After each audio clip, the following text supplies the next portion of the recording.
الحمد للہ وحدہ لا شریک لہ والصلاة والسلام علی من لا نبی بعدہ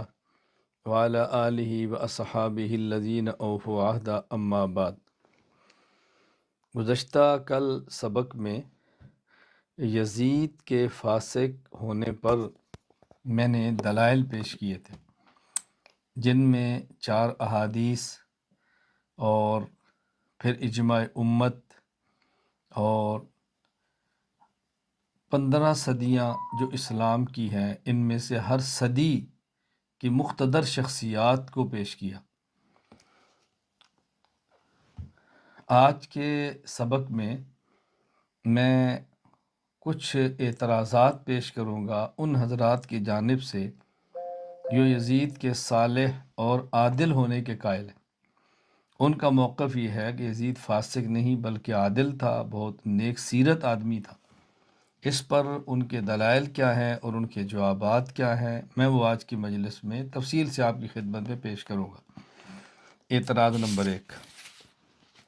معروف اعتراض یہ ہے کہ اگر یزید واقعتاً فاسق تھا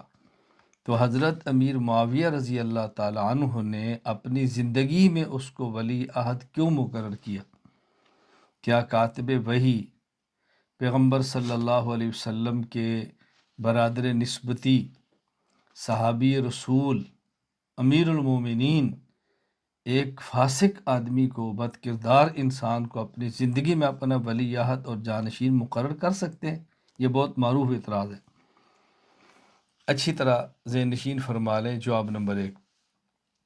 حضرت امیر معاویہ رضی اللہ عنہ کی زندگی میں یزید کا فسق اور فجور اس حد تک ظاہر نہیں ہوا تھا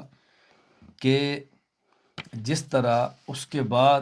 کے واقعات نے بتایا کہ اس کا فسق کھل کر سامنے آیا۔ جن روایات سے ظاہر ہوتا ہے کہ یزید حضرت معاویہ رضی اللہ عنہ کی زندگی میں ان حرکتوں کا عادی تھا اور فاسق تھا، وہ روایات ضعیف ہیں۔ اگر وہ روایات درست مان بھی لائی جائیں تو پھر بھی یزید ولی عہد بننے تک ایسا کھلم کھلا بد کردار نہیں تھا جس طرح اس نے ولی عہد بننے کے بعد اور حضرت امیر المومن رضی اللہ تعالیٰ عنہ کی بطور خاص وفات کے بعد جو اس نے کام کیے، اس طرح نہیں تھے پہلے۔ ظاہر ہے جب آپ نے ان کو ولی عہد مقرر کیا تو وہ ایک خلیفہ وقت اور صحابی رسول کا بیٹا تھا، اور اس کے ظاہری حالات اور انتظامی صلاحیتوں کی بنا پر یہ رائے قائم کرنے میں پوری گنجائش تھی کہ وہ خلافت کا اہل ہے اور اس کو ولی عہد مقرر کیا جا سکتا ہے، اور یہی جلیل القدر بعض صحابہ کرام بھی رائے رکھتے تھے۔ امیر معاویہ رضی اللہ تعالیٰ عنہ کی بھی یہی رائے تھی۔ اس پر میں آپ خدمت میں حوالہ جات پیش کر دیتا ہوں۔ ابو الحسن احمد بن یحییٰ بن جابر بن داؤد البلازری رحمہ اللہ، وفات 279 ہجری، حضرت عبداللہ بن عباس رضی اللہ عنہما کا یہ واقعہ نقل کرتے ہیں، اور جو کہ انہوں نے تفصیل کے ساتھ انساب الاشراف کے اندر بیان کیا ہے۔ حضرت عامر بن مسعود جمحی کہتے ہیں کہ ہم انا لبمکہ اذ مر بنا برید ینعی معاویہ، مکہ میں تھے، ایک ڈاکیہ آیا، اس نے خبر دی حضرت معاویہ رضی اللہ عنہ کی وفات کے بارے میں۔ فنہضنا الی ابن عباس وبمکہ وعنده جماعۃ وقد وضعت المائدہ ولم یؤت بالطعام، ہم حضرت ابن عباس رضی اللہ عنہ پاس حاضر ہوئے، آپ کے پاس اور بھی لوگ موجود تھے، دسترخوان لگا دیا گیا، ابھی تک کھانا آیا نہیں تھا۔ ہم نے کہا یا ابا العباس،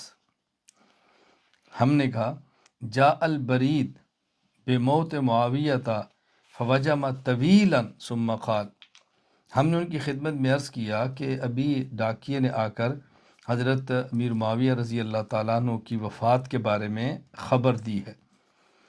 تو حضرت کافی دیر تک خاموش رہے، اور اس کے بعد آپ نے فرمایا اللہم اوسع لمعاویہ اما واللہ ما کان مثل من قبلہ ولا یاتی بعدہ مثلہ، اے اللہ حضرت امیر معاویہ کی قبر کو وسیع فرما دے، حضرت امیر معاویہ کی قبر کو کشادہ فرما دے، جو ان سے پہلے خلفاء تھے ان کی طرح تو وہ نہیں تھے، لیکن ان کے بعد اب ان جیسا بھی کوئی نہیں آئے گا۔ وَإِنَّ ابْنَهُ يَزِيدَ لَمِن صَالِحِي أَهْلِهِ، ان کا بیٹا یزید ان کے اہل و عیال میں سے صلاحیت رکھتا ہے۔ فَالْزِمُوا مَجَالِسَكُمْ وَآتُوا طَاعَتَكُمْ وَبَيْعَتَكُمْ، لہٰذا تم اپنے گھروں میں رہو اور اس کی اطاعت کرو اور اس کی بیعت کرو۔ تب یہاں دیکھو صحابی رسول کس طرح اس کے بارے میں فرما رہے ہیں۔ کیوں؟ اس کا معنی یہ ہے کہ ابھی تک اس کا فسق کھلا ہوا نہیں تھا، تو ابن عباس رضی اللہ تعالیٰ عنہ کو اس کے بارے میں یہی رائے قائم فرما رہے تھے۔ اس حدیث کی بنیاد پر ایک اشکال آتا ہے، وہ یہ کہ دیکھیں حضرت عبداللہ بن عباس رضی اللہ تعالیٰ عنہما اس کو فرما رہے لمن صالحی اہلہی، کہ یہ صالح تھا، تو فاسق اور فاجر کیسے ہوا؟ ابن عباس اس کو صالح فرما رہے ہیں۔ جواب ذہن نشین فرما لیں، یہ اس وقت کی بات ہے جب حضرت امیر معاویہ رضی اللہ تعالیٰ عنہ فوت ہوئے ہیں، یعنی ان کی وفات کے وقت تک اس کا فسق کھلا ہوا نہیں تھا، یہ اس وقت کی بات فرما رہے ہیں۔ اور ہمارا موقف یہ ہے کہ اس کا فسق و وجور حضرت امیر معاویہ رضی اللہ تعالیٰ عنہ کی بعد ہوا ہے، اور جب وہ خلیفہ بنا، حکمران بنا، اس کے بعد اس نے یہ سارے کام شروع کیے ہیں، اور اس پر تصریحات موجود ہیں جو میں آپ کی خدمت میں آگے پیش کروں گا۔ یہ میں بڑی بات کھل کے عرض کر رہا ہوں، اس کو اچھی طرح سمجھ لیں۔ اور دوسرا اس کا جواب یہ بھی ہے کہ یہاں صالح سے مراد نیک نہیں ہے، بلکہ صالح سے مراد اس کا باصلاحیت ہونا ہے،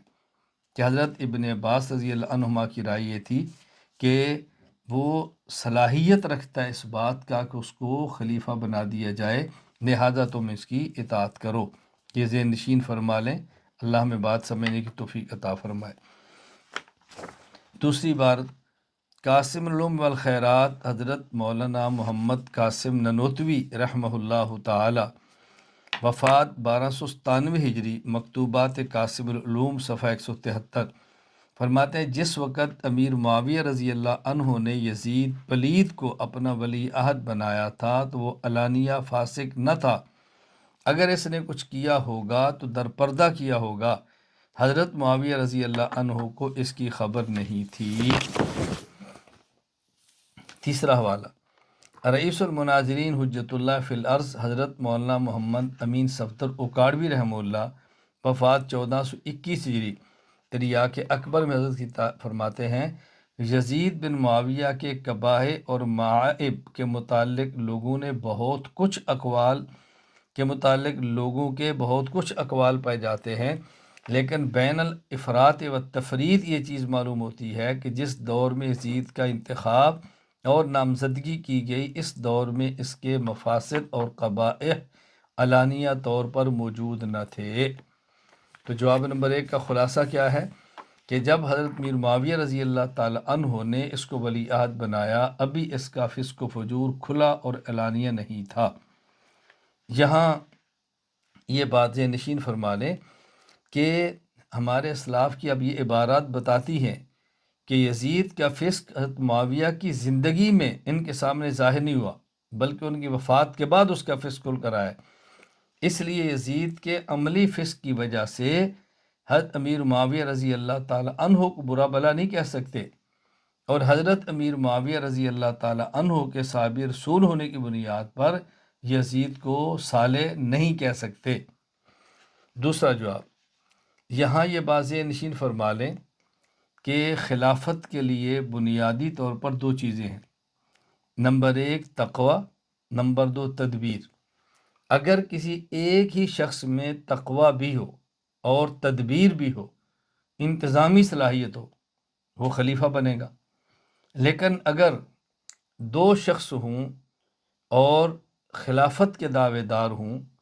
یا 2 شخصوں میں سے کسی ایک کا انتخاب کرنا ہو، ان میں سے ایک میں تقوی غالب ہو اور انتظامی صلاحیتیں ہوں لیکن مغلوب ہوں، اور کسی ایک کے اندر انتظامی صلاحیت غالب ہو اور اس کے اندر تقوی مغلوب ہو، تو ان میں سے خلیفہ کس کو بنایا جائے؟ اس میں صحابہ کرام رضی اللہ عنہ مجمعین کی آراء مختلف ہے، یہ اجتہادی مسئلہ ہے۔ بعض صحابہ کرام کی رائے یہ تھی چونکہ اس نے خلیفہ بننا ہے، انتظامات سنبھالنے ہیں، تو اس کی انتظامی صلاحیتوں کو دیکھیں۔ اور بعضوں کی رائے یہ تھی کہ چونکہ اس نے امیر المومنین بننا ہے، خلیفہ مسلمانوں کا بننا ہے، لہٰذا اس کے اندر تقوی کو دیکھیں، تو اختلاف ہو گیا۔ تو بعض کی رائے یہ تھی کہ اگر انتظامی صلاحیتیں غالب ہیں اور تقوی مغلوب ہے تو خلیفہ اس کو بنایا جائے۔ یہی رائے حضرت امیر معاویہ رضی اللہ تعالیٰ عنہ اور بعض صحابہ کرام کی تھی۔ اور بعض کی رائے یہ تھی کہ نہیں، تقوی اگر غالب ہے تو اس کا حق کے خلاف خلیفہ بنایا جائے، انتظامی صلاحیت کو نہ دیکھا جائے۔ یہ رائے حضرت حسین اور عبداللہ بن زبیر رضی اللہ تعالیٰ عنہما کی تھی، جسے نشین فرما لے۔ اس لیے حضرت امیر معاویہ رضی اللہ تعالیٰ عنہ کا یزید کو خلیفہ نامزد کرنا اس بنیاد پر تھا کہ اگرچہ اس میں تقوی مغلوب ہے لیکن تدبیر اور انتظامی صلاحیتیں اس کے اندر غالب ہیں، اس لیے آپ نے اس کو بنایا تھا۔ چنانچہ حافظ ابو الفضل شہاب الدین احمد بن علی ابن حجر اسقلانی رحمہ اللہ تعالی، وفات 852 ہجری، فتح الباری شرح صحیح بخاری میں فرماتے ہیں فَكَانَ رَأْيُ مُعَاوِيَةَ رضی اللہ عنہ فی الخلافت تقدیم الفاضل فی القوت والرأی والمعرفت علی الفاضل فی السبق الی الاسلام والدین والعبادہ، فلہذا اطلق انہ احق ورأی ابن عمر رضی اللہ عنہما بخلاف ذلك فانہ لا یباز المفضول الا اذا خشی الفتنۃ۔ حضرت معاویہ رضی اللہ تعالیٰ عنہ کی خلافت کے معاملے میں رائے یہ تھی کہ قوت تدبیر اور انتظامی معاملہ فہمی میں ماہر شخص کو اس شخص پر ترجیح حاصل ہے جو قبول اسلام میں سبقت، دیندار اور عبادت گزاری میں فضیلت رکھتا ہو۔ اس لیے آپ رضی اللہ عنہ نے اسے یعنی یزید کو خلافت کا زیادہ حقدار قرار دیا، جبکہ عبداللہ بن عمر رضی اللہ عنہما کی رائے اس کے برعکس تھی کہ کسی کم درجے والے مفضول کی بیعت نہیں کی جائے گی سوائے اس صورت کے جب فتنے کا خطرہ ہو۔ حضرت مولانا محمد قاسم ننوتوی رحمۃ اللہ علیہ وفات 1297 ہجری، مکتوبات قاسم العلوم میں فرماتے ہیں حضرت امیر معاویہ رضی اللہ عنہ کا نظریہ خلافت کے متعلق یہ تھا کہ جس کسی کو مملکت کے انتظام کا سلیقہ دوسروں سے زیادہ ہو، اگر اس سے افضل موجود ہوں تو دوسروں سے اس کا خلیفہ بنانا افضل ہے۔ تیسرا جواب ذہن نشین فرما لیں، اگر یزید کا فسق حضرت امیر معاویہ رضی اللہ تعالیٰ عنہ کے دور میں کھلا ہو اور ظاہر ہو، آپ نے پھر بھی اس کو ولی عہد بنا دیا، تو اس کو ولی عہد بنانے کی وجہ امت کو خانہ جنگی سے بچانا تھا، کیونکہ اس وقت حکومت کا دار و مدار بنو امیہ اور اہل شام کی طاقت پر تھا۔ اگر خاندان بنو امیہ اور اہل شام سے باہر کسی افضل شخص کو ولی عہد بنا دیا جاتا تو یہ امت کے لیے خانہ جنگی کا باعث ہو سکتا تھا۔ اس لیے یزید کے فسق کے باوجود اسے ولی عہد اور خلیفہ نامزد کر دیا تاکہ امت میں خانہ جنگی نہ ہو۔ ان کی رائے یہ تھی امت خانہ جنگی سے محفوظ رہے۔ چنانچہ امام ابو زید عبد الرحمن بن محمد بن خلدون ولی الدین التونسی الحضرمی المالکی رحمہ اللہ، المعروف ابن خلدون، وفات 808 ہجری، مقدمہ ابن خلدون میں فرماتے ہیں والذی دعا معاویۃ لایثار ابنہ یزید بالعہد دون من سواہ انما هو مراعاۃ المصلحۃ فی اجتماع الناس واتفاق اہوائهم باتفاق اہل الحل والعقد علیہ حینئذ من بنی امیۃ اذ بنو امیۃ یومئذ لا یرضون سواہم وهم اصابۃ قریش واہل الملت اجمع واہل الاغلب منہم فآثرہ بذلک دون غیر ممن یظن انہ اولی بہا۔ جو چیز حضرت معاویہ رضی اللہ عنہ کو دوسروں کی بجائے یزید کو ولی عہد بنانے کا سبب بنی، وہ امت کے اتحاد و اتفاق کی مصلحت تھی۔ بنو امیہ کے ارباب و حل و عقد اسی پر متفق ہو سکتے تھے۔ اس وقت وہ اپنے علاوہ کسی اور کے خلیفہ بننے پر راضی نہیں ہونے تھے۔ وہ قریش کا سب سے مضبوط گروہ تھے اور اہل ملت کی اکثریت انہی سے تعلق رکھتی تھی۔ اس لیے حضرت معاویہ رضی اللہ عنہ نے یزید کو ان لوگوں پر ترجیح دی جن کے بارے میں گمان کیا جاتا تھا کہ وہ خلافت کے اہل ہیں۔ یہاں بطور فائدہ آخر میں ذہن نشین فرما لیں، میں نے بتایا کہ حضرت امیر معاویہ رضی اللہ عنہ کی رائے یہ تھی اگر کسی میں تقوی مغلوب ہو، عدالت مغلوب ہو، لیکن اس میں قوت، طاقت، انتظامی صلاحیت غالب ہو، اس کو خلیفہ بنا دیا جائے۔ عبداللہ بن عمر رضی اللہ عنہ کی رائے یہ تھی جس میں تقوی غالب ہو اس کو بنائیں، اگر انتظامی صلاحیت کم ہو تب بھی حرج نہیں، لیکن اگر کسی میں تقوی مغلوب ہو اور کم ہو، انتظامی صلاحیت غالب ہو اور اس کو خلیفہ نہ بنانے میں فتنے کا اندیشہ ہو تو پھر فرماتے ہیں کہ اس کو بھی خلیفہ بنایا جا سکتا ہے۔ چنانچہ حافظ ابو الفضل شہاب الدین احمد بن علی بن حجر اسقلانی رحمہ اللہ وفات 852 ہجری فتح الباری شرح صحیح بخاری میں لکھتے ہیں برائے ابن عمر بخلاف ذالک، عبداللہ بن عمر کی رائے امیر معاویہ کی رائے کے خلاف تھی۔ وَأَنَّهُ لَا يُبَايُ الْمَفْضُولَ إِلَّا إِذَا خَشِيَ الْفِتْنَةَ، ان کی رائے یہ تھی کہ جو شخص تقوی میں مغلوب اور مفضول اس کو خلیفہ نہ بنایا جائے، ہاں فتنے کا خوف ہو تو اس کو بھی خلیفہ بنایا جا سکتا ہے۔ دوسرا اعتراض یزید کے فاسق ہونے پر یہ کیا جاتا ہے کہ حضرت معاویہ رضی اللہ عنہ نے اپنی زندگی میں یزید کو ولی عہد نامزد کیا جبکہ انتخاب خلافت کا طرز پہلے سے موجود نہیں تھا۔ بات اچھی طرح ذہن نشین فرما لیں، یہ اعتراض دراصل براہ راست حضرت امیر معاویہ رضی اللہ تعالی عنہ پر ہے کہ حضرت امیر معاویہ رضی اللہ عنہ نے اپنی زندگی میں یزید کو ولی عہد مقرر کیا جبکہ گزشتہ خلفاء میں سے کسی کا طرز بھی یہ نہیں تھا کہ اپنی زندگی میں کسی کو ولی عہد مقرر کر دیا ہو۔ تو یہ آپ کا طرز پہلے خلفاء کے خلاف تھا اور یہ درست نہیں تھا، یہ اعتراض کیا جاتا ہے۔ آپ یہ نشیر فرما لیں کہ خلیفہ وقت کے انتخاب کی 5 ممکنہ صورتیں ہو سکتی ہیں۔ نمبر 1، اللہ رب العزت یا اللہ کے رسول صلی اللہ علیہ وسلم کے کلام میں اس کی خلافت کے اشارے موجود ہوں، جس طرح کہ حضرت ابو بکر صدیق رضی اللہ عنہ کی خلافت۔ دوسری صورت، خلیفہ اپنے بعد کسی شخص کو خود نامزد کرے کہ میرے بعد فلاں کو خلیفہ بنایا جائے، جس طرح حضرت عمر رضی اللہ عنہ کہ صدیق اکبر نے حضرت عمر کو خود نامزد کیا کہ میرے بعد خلیفہ حضرت عمر ہوں گے۔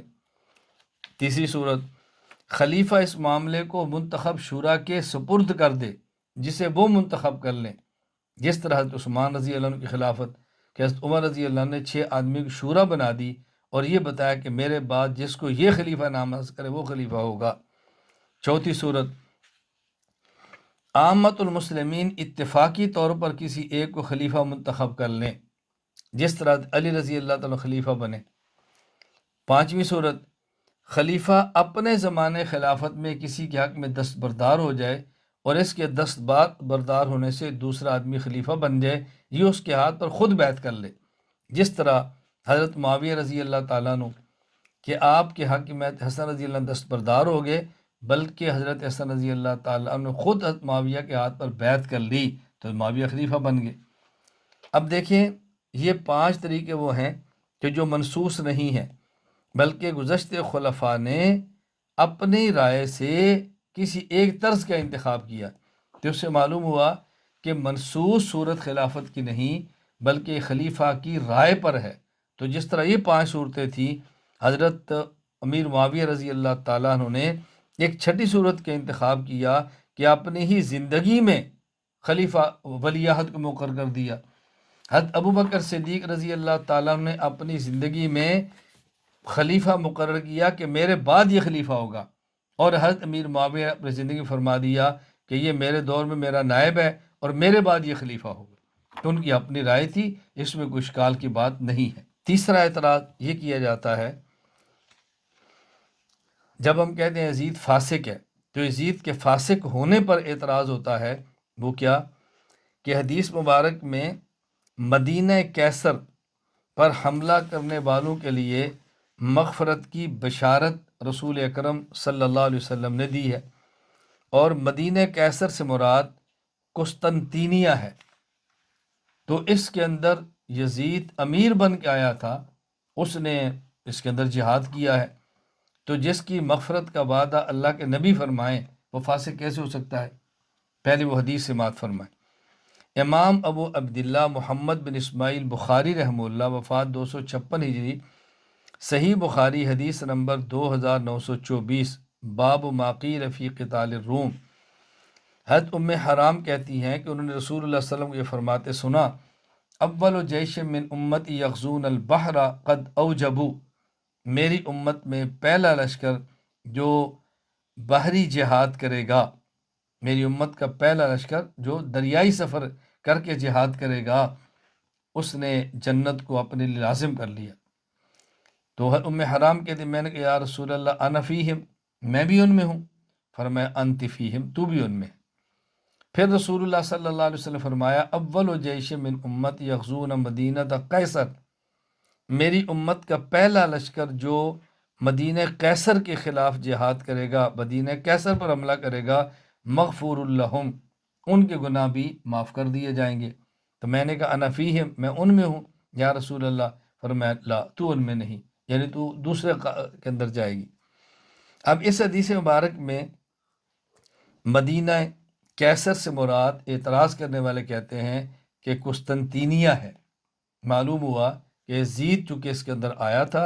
اور جہاد کے اندر شریک تھا اور بلکہ امیر بنا تھا، تو اس کی تو مغفرت کا وعدہ اللہ کے رسول صلی اللہ علیہ وسلم فرمایا، آپ اس کو فاسق کیسے کہتے؟ جواب ذہن نشین فرما لیں۔ جواب نمبر 1، اس میں کوئی شک نہیں کہ یزید اس غزوہ میں شریک ہوا، لیکن یزید اپنی مرضی سے نہیں، بلکہ آپ غور فرمائیں گے تو آپ کو اندازہ ہوگا کہ یزید اس غزوہ کے اندر مرضی سے نہیں شریک ہوا تھا، بلکہ جبراً اور مجبوراً شریک ہوا۔ چنانچہ امام ابو الحسن عز الدین علی بن ابی الکرم محمد بن محمد الشیبانی الجزری ابن الاسیر رحمہ اللہ، وفات 630 ہجری، وہ تحریر فرماتے ہیں الکامل فی تاریخ میں، فی ہذہ السنہ وقیل سنۃ 50، سن 49 ہجری، اور ایک قول کے مطابق سن 50 ہجری، سیر معاویہ تو جیشن کثیفن الی بلاد الروم للغزاة وجعل علیہم سفیان بن عوف وامر ابنہ یزید بالغزاة معہم فتثاقل واتل فامسک عنہ ابوہ فاصاب الناس فی غزاتهم جوع ومرض شدید فانشا یزید یقول ما ان ابالی بما لاقت جموعهم بالفرقدونۃ من حمى ومن مومی اذا اتکات علی الانمات مرتفقہ بدیر مران اندی ام کلثومی وام کلثوم امرأتہ وہی ابنۃ عبد اللہ بن عامر فبلغ معاویۃ شعرہ فاقسم علیہ لیلحقن بسفیان الی ارض الروم لیصیبہ ما اصاب الناس فسار وماہ جمع کثیر اضافہم الیہ ابو۔ 49 یا ایک قول کے مطابق 50 ہجری میں حضرت معاویہ رضی اللہ تعالیٰ عنہ نے ایک بڑا لشکر رومی علاقوں کی طرف جہاد کے لیے بھیجا۔ ان پر حضرت سفیان بن عوف رضی اللہ عنہ کو امیر مقرر فرمایا۔ حضرت معاویہ رضی اللہ عنہ نے اپنے بیٹے یزید کو بھی ان کے ساتھ جہاد کرنے کا حکم دیا، لیکن یزید نے سستی دکھائی، بیماری کا بہانہ کیا اور نہیں گیا، جس پر ان کے والد معاویہ رضی اللہ عنہ نے اسے چھوڑ دیا، نہیں بھیجا۔ اس جہاد میں لوگوں کو سخت بھوک اور بیماری کا سامنا کرنا پڑا۔ تب یزید نے یہ شعر کہے، اب بتائیں کس مستی کے اندر تھا۔ یزید نے شعر کیا پڑھے، ما ان ابالی بما لاقت جموعہم بالفرقدونۃ من حمى ومن مومی اذا اتکأت علی الانمات مرتفقہ بدیر مران اندی ام کلثومی۔ ام کلثوم یزید کی بیوی تھی۔ کہتے ہیں مجھے اس بات کی پرواہ نہیں ہے جو ان مسلمانوں کے لشکر نے فرقدونہ میں بخار اور چیچک بیماری کا سامنا کیا، جبکہ میں دیر مران میں اپنی بیوی ام کلثوم کے ساتھ آرام دہ تکیوں پر ٹیک لگائے بیٹھا ہوں۔ اس نے کہا مسلمان بیماری میں مرتے ہیں تو مرے، مجھے کیا، میں تو اپنی بیوی ام کلثوم کے ساتھ مزے کر رہا ہوں۔ جب یہ حضرت معاویہ رضی اللہ عنہ کو یزید کے نشار کا علم ہوا تو حضرت امیر معاویہ رضی اللہ عنہ سے قسم دے کر کہا کہ تو سفیان بن عوف کے پاس رومی علاقے میں تیرا پہنچنا ضروری ہے، چنانچہ وہ بھی مصیبت جھیلیں جس طرح ان نے مصیبت جھیلی ہے تو بھی جھیل۔ چنانچہ یزید ایک بڑا لشکر لے کر روانہ ہوا جو اس کے بعد ان کے ساتھ بھیجا تھا۔ اب دیکھیں، یزید اس قافلے میں شریک ہوا لیکن شوق سے نہیں بلکہ جبر سے شریک ہوا۔ اس کو اس فضیلت کا باعث کیسے کہا جا سکتا ہے؟ جواب نمبر 2،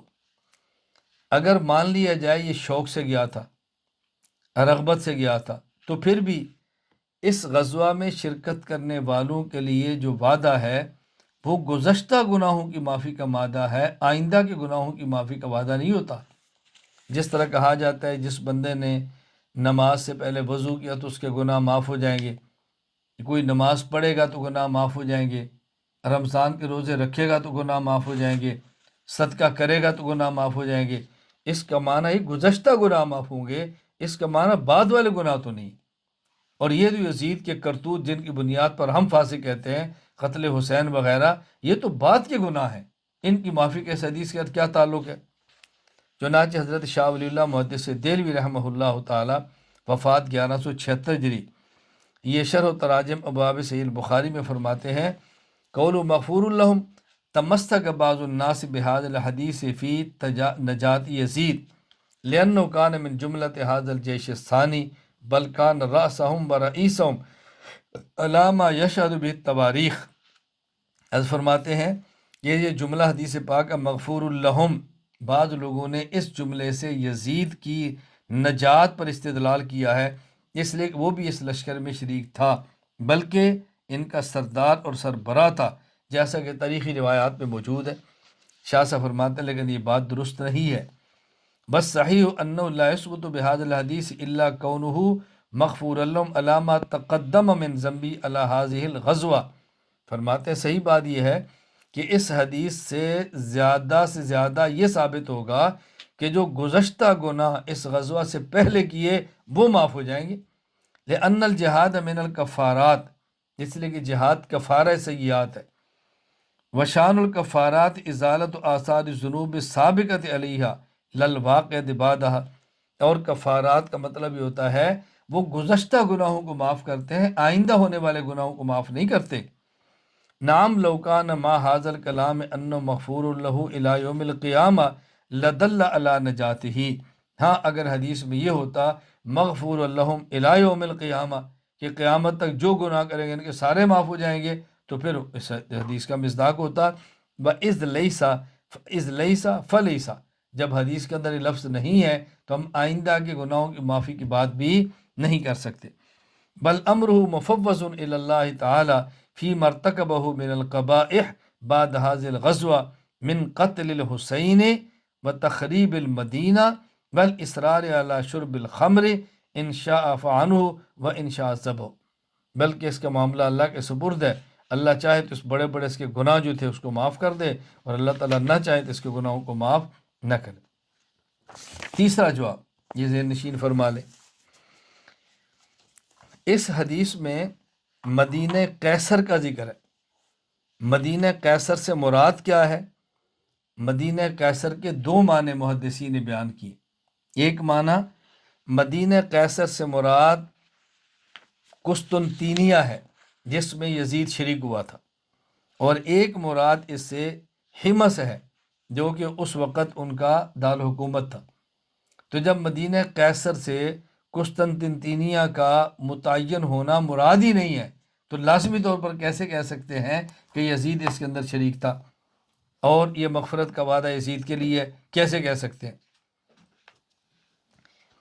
دوسرا جواب ذہن نشین فرمائے، علامہ عبدالرؤف مناوی رحمہ اللہ وفات 1031 ہجری، فیض القدیر،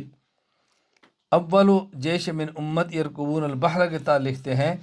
اب اول جیش من امت یغزون مدینہ قیصر، اور یہ جو حدیث میں آتا ہے کہ میری امت کا پہلا لشکر جو مدینہ قیصر پر حملہ کرے گا، اس سے مراد کیا ہے؟ فرمایا ملک الروم یعنی القسطنطینیہ، اس سے مراد شہر قسطنطینیہ ہے، نمبر ایک۔ اب المراد مدینہ التی کان بہا یوم قال النبی صلی اللہ علیہ وسلم ذالک، یا اس سے مراد شہر حمص ہے جو نبی پاک صلی اللہ علیہ وسلم کے فرمان کے وقت کیسر روم کا دارالحکومت تھا، وکان دار مملکتہ ازاق۔ تو جب مدینہ قیصر کی تعیینی میں اختلاف ہے تو حتمی طور پر کیسے کہہ سکتے ہیں کہ یزید کی مغفرت اس بنیاد پر ہو گئی ہے؟ چوتھا جواب یہ ذہن نشین فرما لیں کہ اگر مان بھی لیا جائے کہ اس سے مراد قسطنطینیہ ہے، مان بھی لیا جائے یزید شریک تھا، مان بھی لیا جائے مغفرت کا وعدہ ہے، لیکن وہ اعمال جن کو گناہوں کی مغفرت کا ذریعہ قرار دیا جاتا ہے وہ اعمال اور بھی ہیں، اور ان میں ایک عمل مدینہ قیصر میں کے جہاد کے میں شریک ہونا بھی ہے۔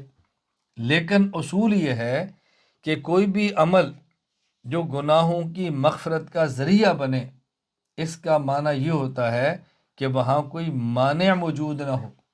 یعنی کوئی ایسا سبب موجود نہ ہو کہ جس کی بنیاد پر کچھ گناہ معاف نہ ہو۔ مثلا جس طرح یہ وعدہ ہے نماز پڑھنے پر گناہ معاف ہوتے ہیں، جس کا معنی کسی کو نہ حق قتل کیا ہو تو وہ نماز پڑھنے سے معاف نہیں ہوگا، اگر کسی کا حق ہے تو وہ معاف نہیں ہوں گے۔ تو اگر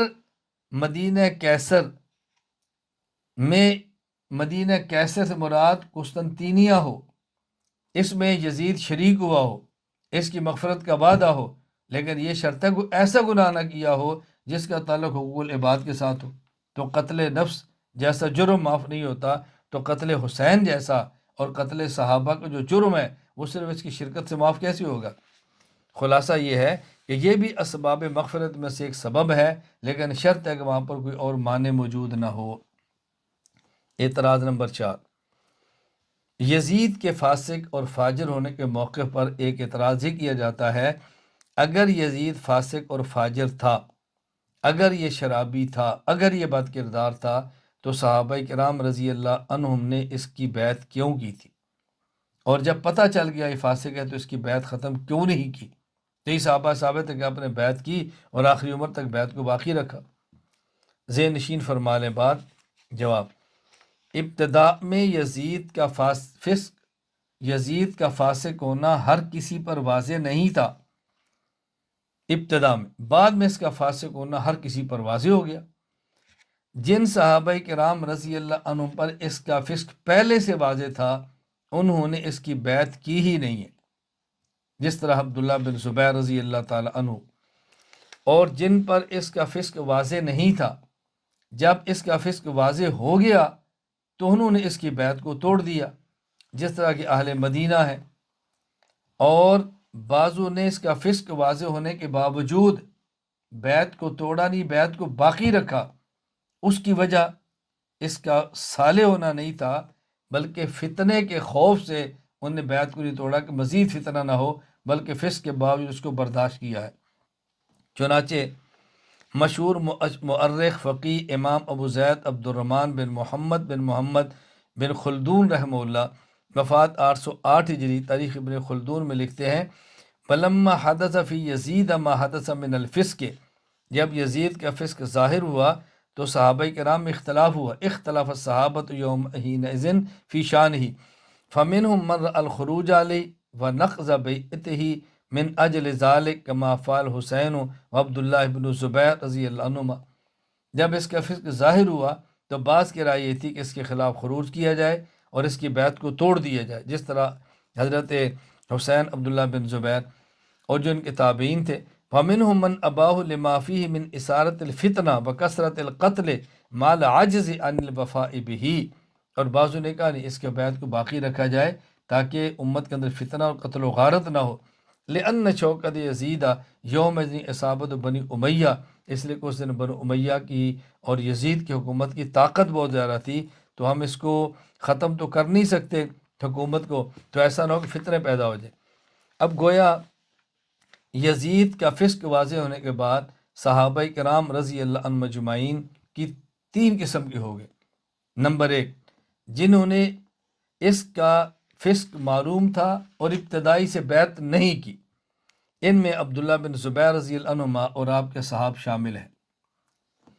امام ابو الولید محمد بن عبداللہ بن احمد الازرقی رحمہ اللہ، وفات 250 ہجری، اخبار مکہ و ما جاء فیہا من الآثار،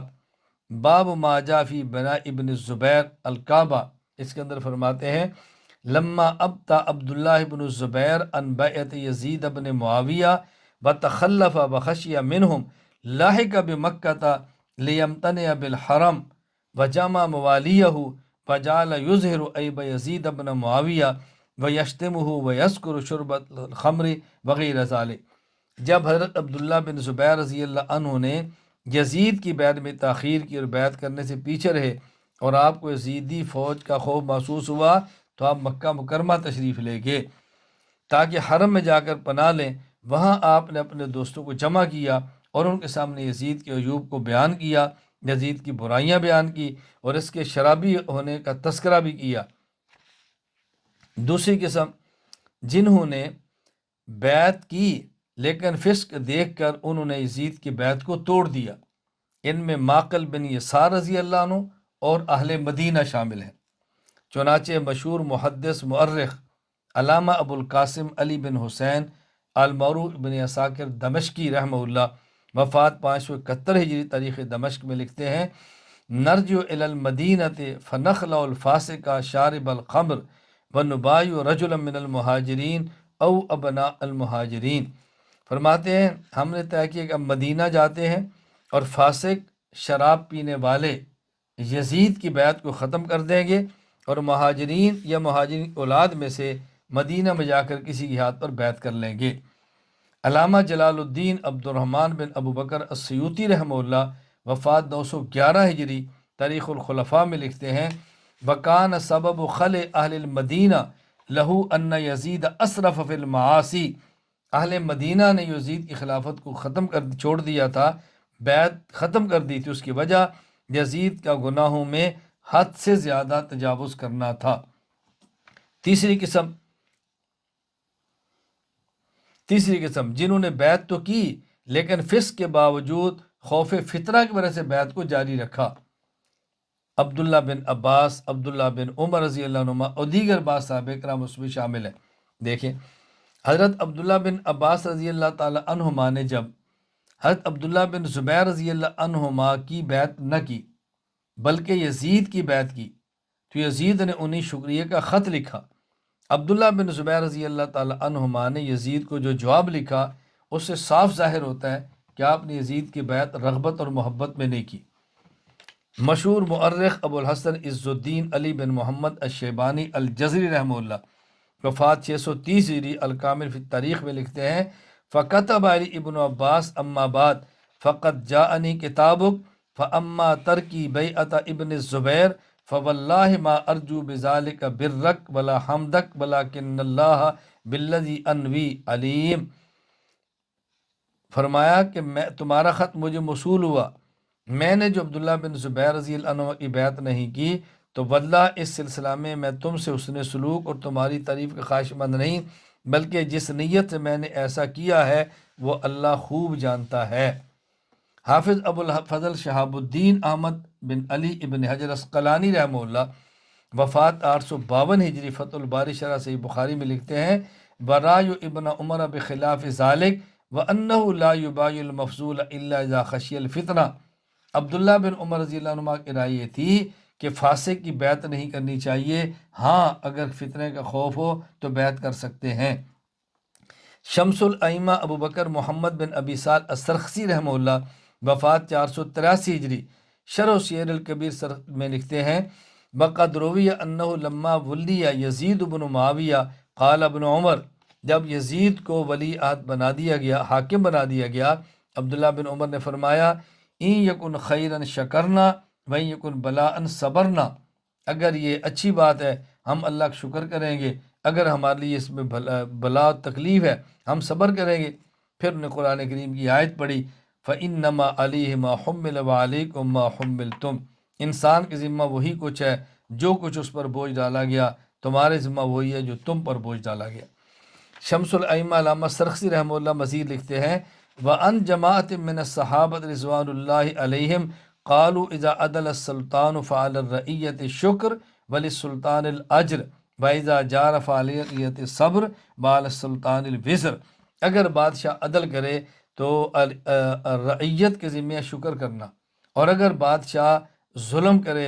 ظالم ہو نہ، اگر بادشاہ عدل کرے تو رعیت کو شکر کرنا چاہیے اور اجر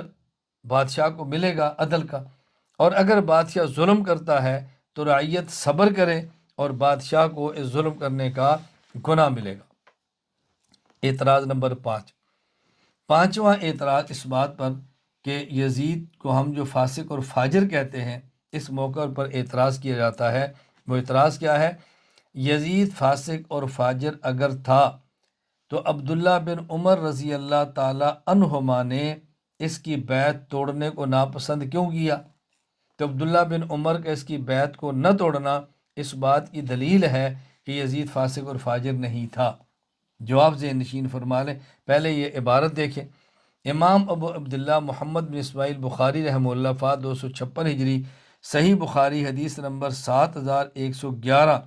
باب اذا قال عند قوم شیئا ثم خرج فقال بخلافہ۔ اس کے تحت فرماتے ہیں، نافع فرماتے ہیں، لما خلا اہل المدینہ یزید بن معاویہ جمع ابن عمر حشمہ و ولدہ۔ جب اہل مدینہ نے یزید کی خلافت کو، یزید کی بیعت کو توڑ دیا تو عبداللہ بن عمر رضی اللہ عنہما نے اپنے ماتحتوں آل و اولاد کو جمع کیا۔ فرمایا میں نے رسول اللہ صلی اللہ علیہ وسلم سے سنا، آپ نے فرمایا ینصب لکل غادر لواء یوم القیامہ، کہ قیامت کے دن خیانت کرنے والے اور دھوکہ دینے والے کے لیے ایک مخصوص جھنڈا ہوگا۔ وَإِنَّا قَدْ بَایَعْنَا هَذَا الرَّجُلَ عَلَى بَیعِ اللَّهِ وَرَسُولِهِ، ہم نے یزید کی بیعت اللہ تعالیٰ اس کے رسول صلی اللہ علیہ وسلم کے نام پر کی تھی۔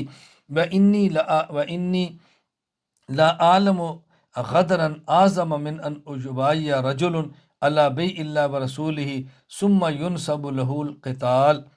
وانی لا عالم احد منکم خلعہ ولا بایا فی ذی الامر الا کانت الفیصل بینی و بینہ۔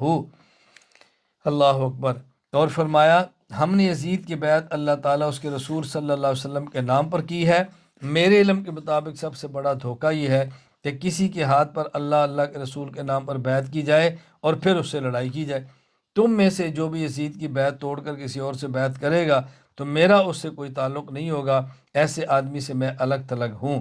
جس سے صاف ثابت ہوتا ہے کہ اس کو صالح سمجھتے تھے، اس لیے اس کی بیعت کو نہیں توڑا۔ جواب ذہن نشین فرما لیں، عبداللہ بن عمر رضی اللہ عنہما کے طرز عمل آپ کے خاص مزاج اور زہد اور دنیا سے بے رغبتی کی وجہ سے تھا، اور مسلمانوں کے اختلاف سے بچانے کی وجہ سے تھا۔ یزید کو صالح اور وہ عادل نہیں سمجھتے تھے، اس وجہ سے بیعت کی ہو۔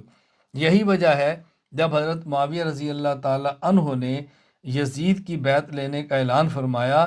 تو عبداللہ بن عمر رضی اللہ عنہ نے ابتداً بیعت نہیں فرمائی، بلکہ آپ نے کہہ کر بات ختم کر دی کہ اگر یزید کو غلبہ ہوا اور مسلمان پر متفق ہو گئے تو میں بھی بات کر لوں گا۔ یعنی آپ اس کو فاسق سمجھتے تھے اور بیعت نہیں کی۔ پھر میں اگر یہ غالب ہو گیا، مسلمان نے بیعت کر لی تو میں بھی کر لوں گا، مطلب پھر میں بیعت سے انکار کر کے فتنے کا سبب نہیں بنوں گا۔ یہ ان کی رائے تھی۔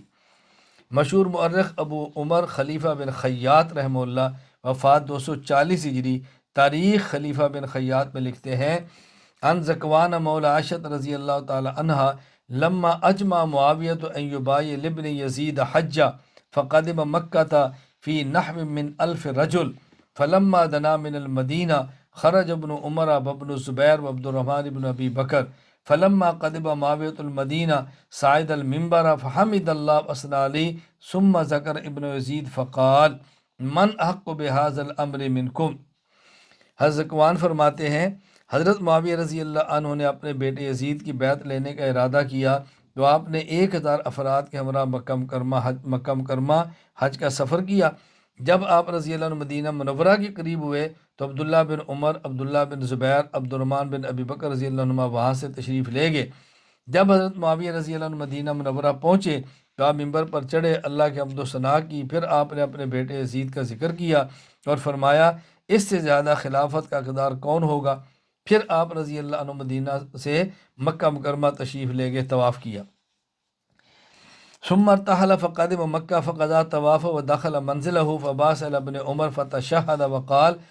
اما بعد یا ابن عمر فإنك قد كنت تحدثني أنك لا تحب أن تبيت ليلة سوداء ليس عليك أمير وإني أحذرك أن تشق عسى المؤمنين وأن تسعى في فساد ذات بينهم فلما سكت تكلم ابن عمر۔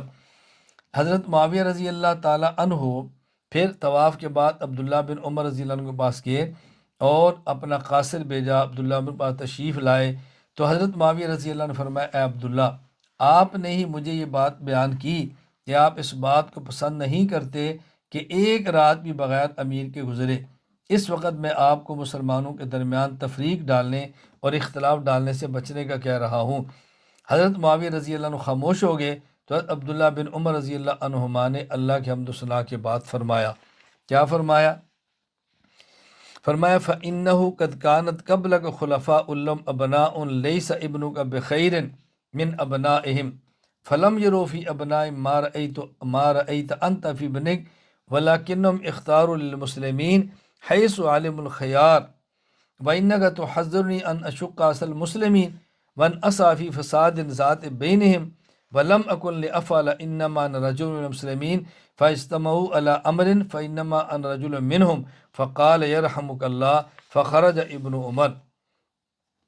حضرت عبداللہ بن عمر رضی اللہ عنہ فرمانے لگے آپ سے پہلے بھی مسلمانوں میں خلفاء گزرے ہیں، ان کی بھی اولاد تھی، آپ کا بیٹا ان کے بیٹوں سے افضل اور بہتر نہیں ہے، انہوں نے اپنی اولاد کے لیے بیعت نہیں کی، انہوں نے خلافت کا معاملہ مسلمانوں کے سپرد کیا۔ باقی آپ مجھے فرما رہے کہ میں مسلمانوں کے درمیان تفریق اور اختلاف پیدا نہ کروں، تو آپ مطمئن رہیں میں ایسا بالکل بھی نہیں کروں گا۔ میں مسلمانوں کے افراد میں سے ایک فرد ہوں، جب وہ کسی معاملے پر متفق ہو جائیں گے تو میں بھی وہی کام کر لوں گا جس پر متفق ہوں گے۔ حضرت معاویہ رضی اللہ عنہ نے فرمایا اللہ آپ پر رحم فرمائے۔ اس کے بعد عبداللہ بن عمر وہاں سے تشریف لے گئے۔ چنانچہ جب یزید خلافت پر غالب ہوا تو آپ رضی اللہ عنہ نے یہ کہہ کر بیعت کر لی کہ اگر اس کی بیعت خیر ہوئی تو ہم اس پر راضی ہیں، اگر امتحان ہوئی تو ہم اس پر صبر کریں گے۔ یہ عبارت میں نقل کر چکا ہوں۔ شمس الائمہ ابو بکر محمد بن ابی سال السرخسی رحمہ اللہ وفات 483 ہجری شرح سیر الکبیر میں فرماتے ہیں وقد روی انہ لما ولی یزید بن معاویہ قال ابن عمر ان یکن خیرا شکرنا وان یکن بلاء صبرنا۔ جب یزید بن معاویہ کو حاکم بنا دیا گیا آپ نے فرمایا خیر ہے اگر ہم شکر کرتے ہیں، اگر ابتلا ہے تو ہم صبر کرتے ہیں۔ تو معلوم ہوا عبداللہ بن عمر رضی اللہ عنہما کا یزید کی بیعت کرنا اس کو صالح سمجھنے کی وجہ سے نہیں تھا، بلکہ امت کو انتشار سے بچانے کی وجہ سے تھا۔ جواب نمبر 2، محدثین کرام رحمہ اللہ نے اسی حدیث کو یزید کے فاسق ہونے پر بطور دلیل کے پیش کیا ہے، یعنی عبداللہ بن عمر کا یزید کی بیعت کرنا اس کو یزید کے فاسق ہونے پر بطور دلیل کے پیش کیا۔ چنانچہ حافظ ابن حجر اسقلانی رحمہ اللہ وفات 852 ہجری فتح الباری باب اذا قام عند قوم شیئا ثم خرج فقال بخلاف کی اطاعت فرماتے ہیں وفی هذا الحدیث وجوب طاعت الامام الذي انعقدت له البیعہ والمنع من الخروج علیہ ولو جار فی حکمہ وانہ لا ينخلع بالفسق۔ اس حدیث سے یہ بھی معلوم ہوا کہ جس امام کی بیعت ہو چکی ہو اس کی بات ماننا ضروری ہے اور اس کے خلاف بغاوت جائز نہیں، اگرچہ وہ ظالم ہو اور فسق کی وجہ سے اس کی بیعت کو توڑا نہیں جا سکتا۔ تو محدثین تو اس حدیث کو یزید کے فاسق ہونے پر بطور دلیل کے پیش کر رہے ہیں۔ اعتراض نمبر 6، جب ہمارا موقف ہے کہ یزید فاسق ہے تو اس کے خلاف اس پر اعتراض کیا جاتا ہے اور بطور دلیل کے اس کو پیش کیا جاتا ہے کہ حضرت حسین رضی اللہ تعالی عنہ خود آخر وقت میں یزید کی بیعت کے لیے تیار ہو گئے تھے۔ اگر یزید فاسق ہوتا تو حضرت حسین رضی اللہ عنہ کبھی بھی اس کی بیعت کے لیے تیار نہ ہوتے۔ حوالہ یہ پیش کیا جاتا ہے کہ امام ابو الحسن عز الدین علی بن ابی الکرم محمد بن محمد الشیبانی رحمہ اللہ الجزری وفات 630 ہجری الکامل فی تاریخ میں لکھتے ہیں قال له اختاروا منی واحدہ من ثلاث حضرت حسین نے عمر بن سعد سے فرمایا کہ آپ کو میری طرف سے 3 اختیار ہیں۔ نمبر 1، اما ان ارجع الی المکان الذی اقبلت منہ، میں جہاں سے آؤں وہاں سے واپس میں لوٹ جاؤں، یعنی مکہ مکرمہ۔ و اما ان اضع یدی فی ید یزید ابن معاویہ فیرا فیما بینی و بینہ، میں اپنا ہاتھ براہ راست یزید بن معاویہ کے ہاتھ میں دے دوں اور جو وہ فیصلہ کرے میں بعد میں دیکھ لوں گا۔ نمبر 3، و اما ان تسیروا الی بی الی ای ثغر من ثغور المسلمین، یا مجھے مسلمانوں کے کسی سرحد پر جانے دو، اسلام کی سرحدوں کی حفاظت کے لیے سرحد پر جانے دو، تاکہ میں وہاں مجاہدین کے ساتھ مل کر اسلامی سرحدات کی حفاظت کروں۔ تو حضرت حسین تو خود تیار ہو گئے تھے یزید کی ہاتھ پر بیعت کرنے کے لیے۔ اگر وہ فاسق ہوتا تو آپ بیعت کے لیے تیار کیوں ہوتے؟ جواب ذہن نشین فرما لیں۔ حضرت حسین رضی اللہ تعالیٰ عنہ کے مطالبات میں سے یہ مطالبہ کہ مجھے یزید کے پاس جانے دو، میں یزید کے ہاتھ میں خود ہاتھ دوں گا، یہ غلط مشہور ہے۔ درست بات یہ ہے کہ آپ آخری وقت تک اس بات پر قائم رہے کہ میں یزید کے ہاتھ پہ بیعت نہیں کروں گا۔ چنانچہ امام ابو الحسن عز الدین علی بن ابی الکرم محمد بن محمد الشیبانی الجزری ابن الاثیر رحمہ اللہ، وفات 630 ہجری، الکامل فی تاریخ میں لکھتے ہیں، وقد روی عن عقبۃ بن سمعان انہ قال صحبت من المدینۃ الی مکہ ومن مکہ الی العراق، کہ میں، عقبہ بن سمعان کہتے ہیں، میں مدینہ منورہ سے مکہ تک حضرت حسین کے ساتھ رہا، اور جب یہ مکہ سے عراق ہے تو میں پھر بھی ان کے ساتھ تھا، ولم افارق حتیٰ قتلا، ان کی شہادت تک میں ان کے ساتھ رہا ہوں۔ وسمعت جمیع مخاطباتہ الناس الی یوم مقتلہ، میں نے ان کی شہادت تک کہ سارے خطبات ان کے سنے ہیں۔ فواللہ ما آتاہم ما یتذاکر بہ الناس من انہ یضع یدہ فی ید یزید، یہ جو کہا جاتا ہے کہ تو حسین نے فرمایا تھا مجھے جانے دو، میں یزید کے ہاتھ میں اپنا ہاتھ دوں گا، یہ جملہ میں نے کبھی بھی ہے تو حسین رضی اللہ تعالیٰ عنہ سے نہیں سنا۔ تو ان کا مسلسل ساتھ رہنے والا ساتھی اس بات کی نفی کر رہا ہے۔ جواب نمبر 2، اگر یہ بات بالفرض تسلیم بھی کر لی جائے کہ درست ہے،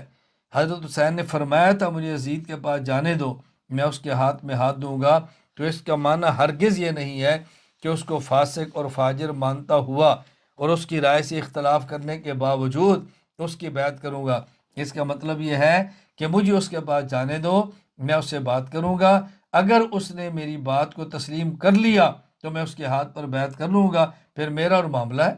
نہیں تسلیم کرے گا تو پھر میں جانوں اور وہ جانے۔ ظاہر ہے حسین رضی اللہ تعالیٰ عنہ کی یزید سے لڑائی یزید کی ذات کی وجہ سے نہیں تھی، یزید کے برے اعمال کی وجہ سے۔ اگر وہ اپنے اعمال کو چھوڑ دیتا ہے، توبہ کر لیتا ہے، تو لڑائی ختم ہو جاتی، اس لیے بات کو اشکال کی نہیں ہے۔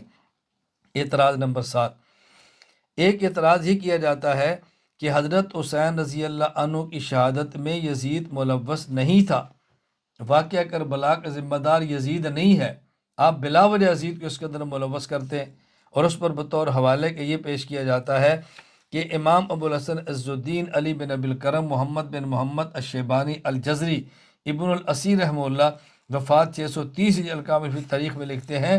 فدامات عینا یزید، یزید نے حضرت حسین کی شہادت پر بہت افسوس کا اظہار کیا اور رویا، اور اس نے کہا کنت ارضی من طاغیتکم بدون قتل الحسین لعن اللہ ابن سمیہ اما واللہ لو انی صاحبہ لأفوت عنہ فرحم اللہ الحسین، کہتا ہے کہ میں تمہاری سرکشی بصورت اطاعت سے قتل حسین کے بغیر بھی راضی ہوتا، یعنی تم ان کو قتل نہ کرتے، میں تم پہ راضی تھا، خدا ابن سمیہ یعنی عبداللہ بن زیاد پر لعنت کرے، اس نے قتل کرایا، اللہ کی قسم میں وہاں موجود ہوتا تو معاف کر دیتا، اللہ تعالیٰ حسین پر رحم فرمائے، یہ بطور حوالے کے پیش کیا جاتا ہے۔ دیکھو جواب ذہن نشین فرما لے، یزید کو ہم قتل حسین سے بری و ذمہ نہیں سمجھتے، اس کی بنیادی 2 وجہ ہیں۔ نمبر 1 کچھ حقائق اور شواہد، نمبر 2 اکابرین اہل سنت والجماعت کی تصریحات۔ پہلے کچھ شواہد اور حقائق دیکھیں جس کی بنیاد پر ہم سمجھتے ہیں کہ یزید قتل حسین کا ذمہ دار تھا۔ نمبر 1، یزید نے صاف طور پر عبداللہ بن زیاد کو یہ نہیں لکھا کہ قافلہ حسینی کو پوری عزت احترام کے ساتھ دمشق بھیجا جائے، اس قافلہ کی شخص کو قتل نہ کیا جائے، اگر یزید کی طرف سے واضح ہدایات ہوتی تو عبداللہ بن زیاد کون ہوتا تھا حضرت حسین رضی اللہ عنہ کو شہید کرتا؟ وہ کبھی بھی جرأت نہ کرتا، وہ یزید کی حکومت کا پکا وفادار تھا، وہ کبھی یہ کام نہ کرتا اگر اس نے حکم دیا ہوتا۔ جواب نمبر 2، یزید اس سانحے کے وقت حکومت کے سب سے اونچے عہدے پر یعنی خلیفہ تھا۔ قاتلوں کو کیفر کردار تک پہنچانے کے مکمل اختیارات تھے، لیکن اس نے اختیارات بروئے کار لا کر قاتلین کو اور ذمہ داروں کو سزائیں نہیں دی۔ معلوم ہوا وہ خود اس کے اندر برابر کا شریک تھا۔ نمبر 3، جب یزید نے عبداللہ بن عباس رضی اللہ تعالی عنہما کو لکھا کہ آپ نے عبداللہ بن زبیر کی بیعت نہیں کی، اس پر شکریہ کا میں آپ کو شکریہ ادا کرتا ہوں، تو اس کے جواب میں حضرت عبداللہ بن عباس رضی اللہ تعالی عنہما نے جو یزید کو خط لکھا، اس میں عبداللہ بن عباس نے صراحتاً فرمایا کہ تو قتل حسین کے اندر برابر کا شریک ہے، تو میں عبداللہ بن زبیر کی جو بیعت نہیں کرتا اس وجہ سے نہیں کہ میں تجھ سے نیکی چاہتا ہوں، تجھے نیک سمجھتا ہوں، اس وجہ سے قتل میں نہیں کرتا، کہ اس کی وجہ یہ ہے تیرے اندر کون سی بھلائی اور کون سی خیر ہے کہ میں تیرے ہاتھ پہ بیعت کر رہا ہوں۔ تو آپ نے صاف صاف اس کو فرمایا کہ تو قتل حسین کا ذمہ دار ہے۔ میں عبارت پڑھ کے سنا دیتا ہوں۔ مشہور مورخ ابو الحسن عز الدین علی بن ابو الکرم محمد بن شیبانی الجزری ابن الاسیر رحم اللہ فات 630 ہجری التاریخ فی الکامل فی التاریخ میں لکھتے ہیں، فَكَتَبَ إِلَيْهِ ابن عباس اما بعد فقد جاءنی کتابک فاما ترکی بیعت ابن زبیر فواللہ ما ارجو بذالک برک ولا حمدک ولکن اللہ بالذی انوی علیم، کہ میں نے جو عبداللہ بن زبیر کی بیعت نہیں کی، میں کوئی تر سے اس کا بدلہ نہیں لیتا، وہ میرا اللہ جانتا ہے کہ میں نے کیوں نہیں کی۔ وزعمت انک لست بناس بدی فاحسن اللہ اکبر فاحبس ایھا الانسان برک انی، تو سمجھتا ہے کہ تو بہت اچھا انسان ہے، تیری رائے زبردست ہے، تو کو میرے ساتھ سلوک کرنے والا ہے، فرمایا تو اپنے حسن سلوک کو روک کے رکھ، انی حابس عنک بری، میں تیرے حسن سلوک کو لینے کے لیے تیار نہیں ہوں۔ وسألت ان احبب الناس الیک وابغضهم واخذلهم لابن الزبیر، اور تو یہ چاہتا ہے کہ میں لوگوں کو تیری طرف متوجہ کروں، وہ تو اس سے پیار کریں، اور حضرت عبداللہ بن زبیر ان کے ساتھیوں سے وہ نفرت کریں، فلا ولا سرور ولا کرامتا، تیرے اندر کوئی ایسی عزت کی چیز نہیں ہے میں تیرے طرف متوجہ کروں۔ کیفا وقد قتلت حسینا، یہ کیسے ہو سکتا ہے تو نے حضرت حسین کو قتل کیا ہے، وفتیان عبد المطلب مصابیح الہدا، جو کہ ہدایت کے چراغ تھے، ونجوم العالام، اور وہ آسمان کے ستارے تھے، غادرتہم خیولک بامرک فی سعید واحد مرملین بالدماء مسلوبین بالعراء مقتولین بالظماء لا مکفنین ولا موسدین، اللہ اکبر، تصفی علیہم الریاح وینشا بہم اوج البطاح حتی اتاہ اللہ بقوم لم یشرکوا فی دمائہم کفروہم واجنوہم، اللہ اکبر۔ حضرت اتنی سخت بات کی نا، حضرت نے فرمایا کہ تم نے حضرت حسین کو قتل کیا، جوانن عبد المطلب کو جو ہدایت کے چراغ تھے، نامور ستارے تھے، تو نے ان کو ذبح کیا، ان کے بدن پر جو کچھ تھا وہ چھینا گیا، پیاس کی حالت میں ان کو ذبح کیا گیا، بغیر کفن کے بے سہارا چھوڑ دیا گیا، ہوائیں ان پر خاک ڈالتی رہی، بھوکے بجو باری باری ان کی لاشوں کو آتے جاتے رہے، یہاں تک کہ اللہ نے ایسی قوم کو بھیجا جن کے ہاتھ ان کے خون سے رنگین تھے، ان لوگوں نے آ کر کفن دفن کیا، حالانکہ اللہ کی قسم انہی کے تو فعل تجھے عزت ملی ہے،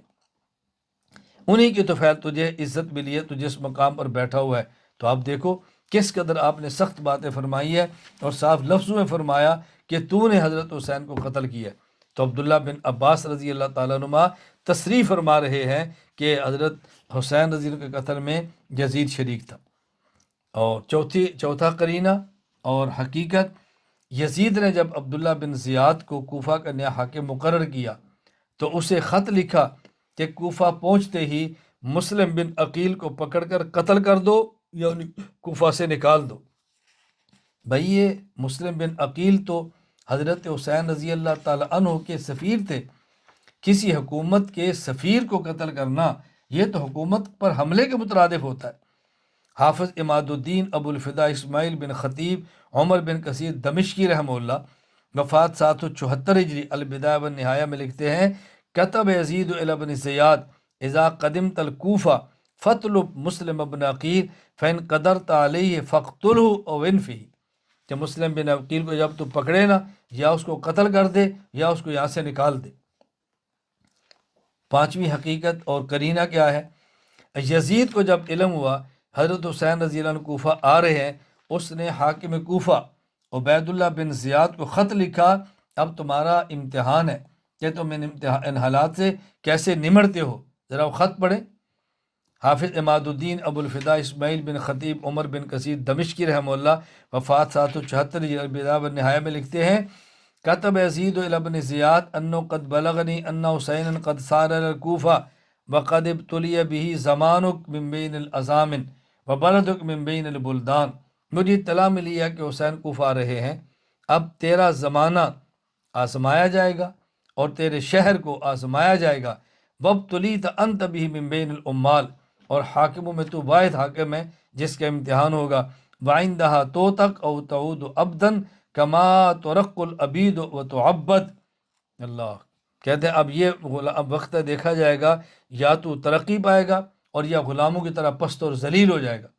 اتنا سخت خط یزید لکھ رہا ہے حضرت حسین کے کوفہ آنے پر، تو کیسے کہہ سکتے ہیں یہ اس جرم کے اندر شریک نہیں تھا؟ باقی ہمارے اکابرین اہل سنت والجماعت کی تصریحات میں پیش کرتا ہوں کہ جس سے ثابت ہوتا ہے کہ یزید قتل حسین کے اندر شریک تھا۔ نمبر 1، عبداللہ بن عباس رضی اللہ عنہما نے جب عبداللہ بن زبیر کی بیعت نہیں کی، یزید نے شکریہ کا خط لکھا، تو عبداللہ بن عباس رضی اللہ تعالیٰ عنہما نے یزید کو خط لکھا تھا اور اس میں صاف صاف لکھا کہ تو نے حضرت حسین کو قتل کیا ہے۔ چنانچہ مشہور مؤرخ ابو الحسن عز الدین علی بن ابو الکرم محمد شیبانی الجزری ابن اسیر رحمہ اللہ وفات 630 ہجری الکامل فی التاریخ بھی لکھتے ہیں، اور صراحتاً میں وہ جملہ نقل کرتا ہوں، فرمانے لگے وَسَأَلْتَ أَنْ أُحَبِّبَ النَّاسَ إِلَيْكَ وَأُبَغِّضَهُمْ وَأُخَذِّلَهُمْ لِابْنِ الزُّبَيْرِ فَلَا وَلَا سُرُورَ وَلَا كَرَامَةَ كَيْفَ وَقَدْ قَتَلْتَ حُسَيْنًا، تو یہ کہتا ہے کہ میں لوگوں کو تیرے طرف متوجہ کروں، عبداللہ بن زبیر سے کی نفرت دلاؤں، یہ کیسے ممکن ہے؟ کیف وقد قتلت حسین، یزید تو نے حسین کو قتل کیا ہے، وفتیان عبد المطلب بصابیہ الہدا، آگے لمبی عبارت ہے، میں صرف یہ جملہ نقل کر رہا ہوں۔ عبداللہ بن عباس نے یزید کو لکھا قد قتلت حسینا، تو نے حضرت حسین کو قتل کیا ہے۔ نمبر 2، علامہ شمس الدین ابو عبداللہ محمد بن احمد بن عثمان ذہبی رحمہ اللہ وفات 748 ہجری سیر اعلام النبلاء میں لکھتے ہیں یزید بن معاویہ کان ناصبیا فظا غلیظا جلفا یتناول المسکر ویفعل المنکر، افتتح دولته بقتل الشہید الحسین واختتمها بوقعۃ الحرہ فمقتہ الناس ولم یبارک فی عمرہ۔ صاف لکھا ہے کہ یزید بن معاویہ ناسبی تھا، سخت تھا دل کا، زبان کا سخت تھا، بد کردار تھا، نشہ کرتا تھا، اور کہا کہ اس کی حکومت قتل حسین سے چلی ہے اور واقعہ حرہ پر آ کر ختم ہو گئی ہے، صاف لکھا ہے۔ نمبر 3، امام عماد الدین اسماعیل بن کثیر رحمہ اللہ وفات 774 البدایہ والنہایہ میں لکھتے ہیں وقد اخطا یزید خطأ فاحشا فی قولی لمسلم بن عقبہ ان یبیح المدینہ 3 ایام بہذا خطأ کبیر فاحش ما من ضم الی ذالک من قتل خلق من الصحابہ وابنائہم وقد تقدم انه قتل الحسین وصحابہ علی یدی عبداللہ بن زیاد۔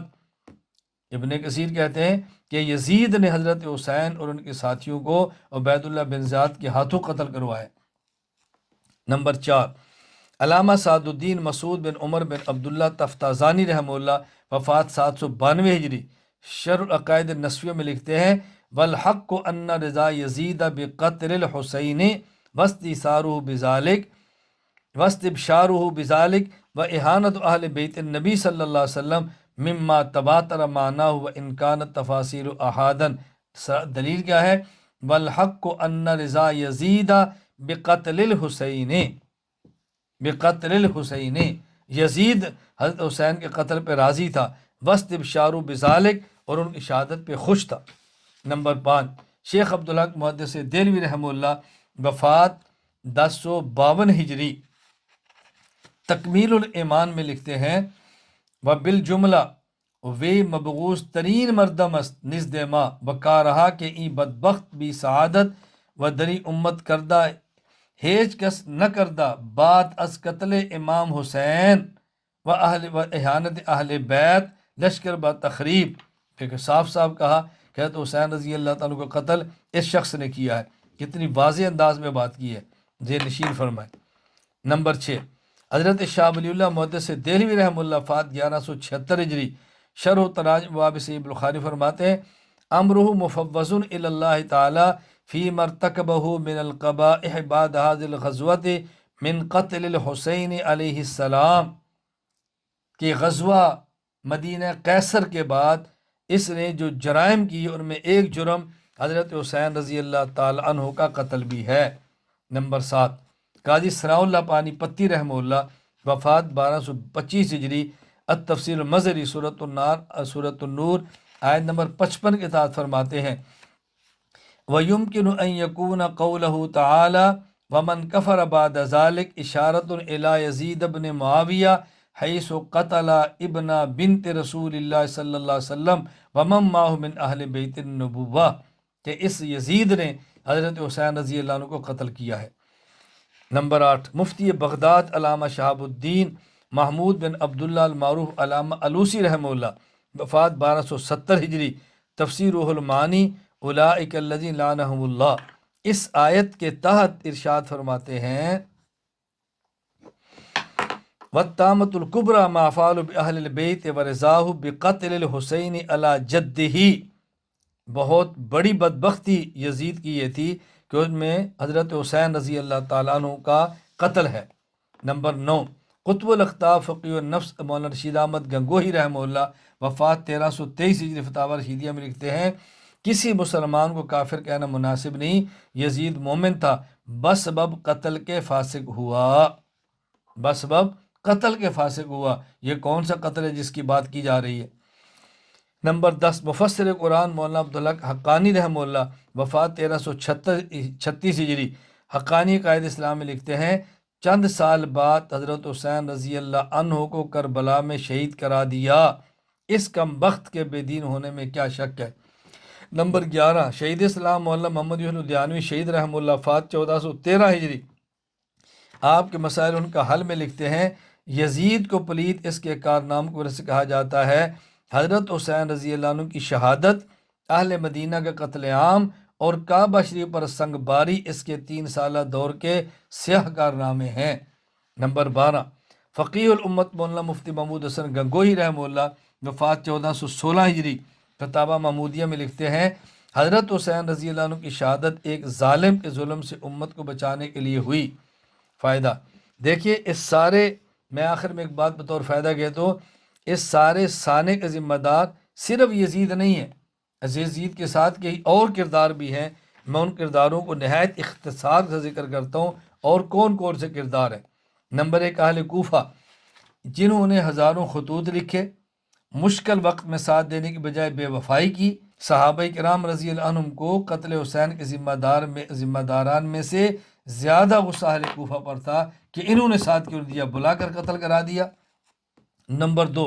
عبید اللہ بن زیاد، اس بدبخت نے حسین رضی اللہ عنہ کو باغی مجرم کی حیثیت دی، بلا رعایت ان کے خلاف کارروائی کا حکم دیا۔ حضرت حسین رضی اللہ عنہ کے کٹے ہوئے سر مبارک کو دیکھ کر اس کا دل نرم نہ ہوا بلکہ اس کی بے حرمتی کرتا رہا۔ نمبر 3، شمر بن ذی الجوشن، یہ جنگ صفین میں عمر علی رضی اللہ عنہ کے لشکر میں شامل تھا اور زخمی بھی ہوا، لیکن کربلا میں ابن زیاد کے لشکر کا نائب سالار یہی تھا۔ ابن زیاد کو سخت ترین اقدامات پر مجبور کرنے والا یہی بدبخت تھا۔ نمبر 4، عمر بن سعد، حضرت حسین رضی اللہ عنہ پر حملہ آور فوج کی کمان اسی کے ہاتھ میں تھی۔ یہ بات اپنی جگہ درست ہے کہ یہ ابتداءً حضرت حسین رضی اللہ عنہ کے خلاف کسی کارروائی میں شریک نہیں ہونا چاہتا، لیکن ابن زیاد کی دھمکیوں کی وجہ سے اس جنگ میں شریک ہو گیا۔ اس کو بری ذمہ قرار نہیں دیا جا سکتا کیونکہ فوج کی کمان اسی کے ہاتھ میں تھی۔ اگر یہ چاہتا تو خر بن یزید کو کی طرح ابن زیاد کی فوج سے علیحدہ ہو سکتا تھا اور قافلہ حسینی میں شریک ہو جاتا۔ نمبر 5، زرع بن شریک التمیمی، اس نے حضرت حسین رضی اللہ عنہ پر سخت وار کیا ہے۔ نمبر 6، سنان بن انس النخعی، اس نے حضرت حسین رضی اللہ عنہ پر نیزے سے وار کیا ہے۔ خولی بن یزید الاصبہی، یہ یمن کے قبیلہ حمیہ سے تعلق رکھتا تھا جہاں سے عبداللہ بن سبا نے جنم لیا۔ قتل حسین میں اس کا بھی گھنونا کردار ہے۔ اعتراض نمبر 8، ہمارا موقف کہ یزید فاسق اور فاجر تھا، اس پر جو اعتراضات کیے جاتے ہیں کہ اعتراض یہ کیا جاتا ہے کہ عبداللہ بن عمر رضی اللہ عنہما حضرت حسین رضی اللہ عنہ کی شہادت کا ذمہ دار اہل عراق کو سمجھتے تھے، نہ کہ یزید کو، اس لیے حضرت حسین رضی اللہ عنہ کے قتل کا اور شہادت کا ذمہ دار یزید کو ٹھہرانا درست نہیں۔ دلیل کیا ہے؟ امام ابو عبداللہ محمد بن اسماعیل بخاری رحمہ اللہ، وفات 256 ہجری، صحیح بخاری حدیث نمبر 5994، کہتے ہیں کہ ابن ابی نعم رحمہ اللہ فرماتے ہیں کہ میں ابن عمر رضی اللہ عنہ کے پاس تھا، آپ سے سوال کیا، سالہ رجل عن دم البعوض، مچھر کے خون کے بارے میں، یعنی حالت حرام میں کوئی مچھر کو مار دے تو اس کا حکم کیا، کفارے میں کیا دیں؟ فرمایا ممن انتا، تو کہاں سے آیا؟ اس نے کہا من اہل العراق، میں اہل عراق میں سے ہوں۔ فرمایا انظروا الی ھذا یسألنی عن دم البعوض وقد قتلوا ابن النبی صلی اللہ علیہ وسلم، اس شخص کو دیکھو کہ مچھر کو مارنے کے مسئلے پوچھتا ہے اور رسول اکرم صلی اللہ علیہ وسلم کے نواسے حسین کو قتل کر دیا۔ یعنی اللہ کے نبی کے نواسے کو قتل کرتے شرم نہیں آتی اور مچھر کے مارنے کے مسئلے پوچھ رہے۔ وسمیعت النبی صلی اللہ علیہ وسلم یقول ہما ریحانتای من الدنیا، آپ نے فرمایا یہ تو میرے دنیا میں مہکتے ہوئے حسن حسین پھول ہے۔ اب اس سے ثابت ہوا کہ عبداللہ بن عمر یزید کو نہیں بلکہ وہ اہل عراق کو قتل حسین کا ذمہ دار سمجھتے تھے۔ دیکھیں یہ بات بڑی آسان اور واضح ہے کہ یزید تو حاکم تھا، فوج عراقی تھی۔ حضرت حسین عبداللہ بن عمر یہ نہیں کہ یزید کو قتل حسین کے ذمہ دار نہیں کہہ رہے، وہ فوجی کو کہہ رہے تھے، عراقیوں کے، کہ تم یزید کی فوج میں شامل ہو کے حضرت حسین کو قتل کر رہے ہو اور مسئلے پوچھتے ہو خون کے، اور خون بھی کس کا؟ مچھر کے خون کے مسئلے پوچھتے ہو۔ یہ عراقی فوج میں شامل تھے، اس لیے ان کو فرمایا یہ معنی نہیں ہے کہ وہ یزید کو اس کے ذمہ دار نہیں سمجھتے تھے۔ اعتراض نمبر 9، محمد بن حنفیہ نے یزید کو الزامات سے بری قرار دی ہے۔ یعنی یہ جو کہا جاتا ہے یزید فاسق اور فاجر تھا، شراب خور تھا، نمازیں نہیں پڑھتا، کوتاہی کرتا تھا، تو محمد بن حنفیہ کہتا ہے نہیں، میں نے یزید کے اندر جرم نہیں دیکھا، وہ صفائیاں دے رہے ہیں جو اہل بیت کے آدمی ہیں اور آپ ان کو فاسق اور فاجر کہتے ہیں۔ حوالہ کیا ہے؟ امام شمس الدین ذاہبی رحمہ اللہ، وفات 748 ہجری، تاریخ الاسلام میں لکھتے ہیں، نافع فرماتے ہیں فمشا عبداللہ بن موتی و صحاب الی محمد بن الحنفیہ، عبداللہ بن موتی رضی اللہ عنہ کے ساتھی محمد بن حنفیہ کے پاس گئے، ارادو علی خل یزید، ان نے چاہا کہ یزید کی خلافت کو محمد بن حنفیہ توڑ دے، ان نے انکار کر دیا۔ ابن متی نے فرمایا ان یزید یشرب الخمر، یزید شراب پیتا ہے، ویترک الصلاۃ، نمازیں چھوڑتا ہے، ویتعدی حکم الکتاب، اور اللہ کے حکموں کو توڑتا ہے۔ تو اس نے کہا محمد بن حنفیہ نے ما رأیت مما تذکرون، میں نے وہ برائی اس کے اندر نہیں دیکھی جو تم بتا رہے ہو، وقد اقمت عندہ، میں تو ان کے پاس رہ کر آیا ہوں، فرأیت مواظبا علی الصلاۃ متحریا للخیر یسأل عن الفقہ، میں نے دیکھا نماز کی پابندی کرتا تھا اور خیر کے اوپر بہت یعنی حریص تھا، تلاش کرتا تھا اور مسائل پوچھا کرتا تھا، میں نے تو خامیاں نہیں دیکھی۔ جواب ذہن نشین فرما لو۔ پہلا جواب یہ ہے، اگر اس تاریخی روایت کو ثابت درست مان بھی لیا جائے، یزید کے فسق کی دلیل ہے۔ کیا مطلب؟ عبداللہ بن موتی رضی اللہ عنہ صحابی ہیں اور وہ یزید کو فاسق اور فاجر فرما رہے ہیں، اور اس بنیاد پر فرما رہے ہیں جو ان کا اپنا مشاہدہ ہے، وہ تو اس بنیاد پر فرما رہے ہیں کہ یزید ایسا تھا، یزید ایسا تھا، تو یہ یزید کے فاسق ہونے کی دلیل ہے۔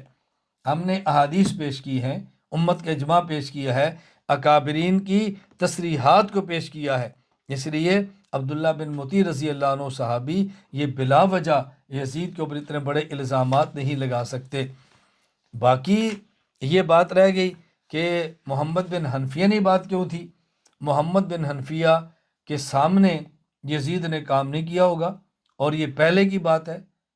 عبداللہ بن مطیع کی بات کی بات ہے، وہ پہلے کی زندگی بتا رہے ہیں، یہ بات کی بتا رہے ہیں، اچھی طرح ذہن نشین فرما لیں۔ اور ویسے بھی یزید چونکہ بہت چلاک تھا، حضرت محمد بن حنفیہ کی ہمدردیاں لینے کے لیے جب تک وہ رہے ان کے سامنے یہ کام کرتا بھی رہا ہوگا،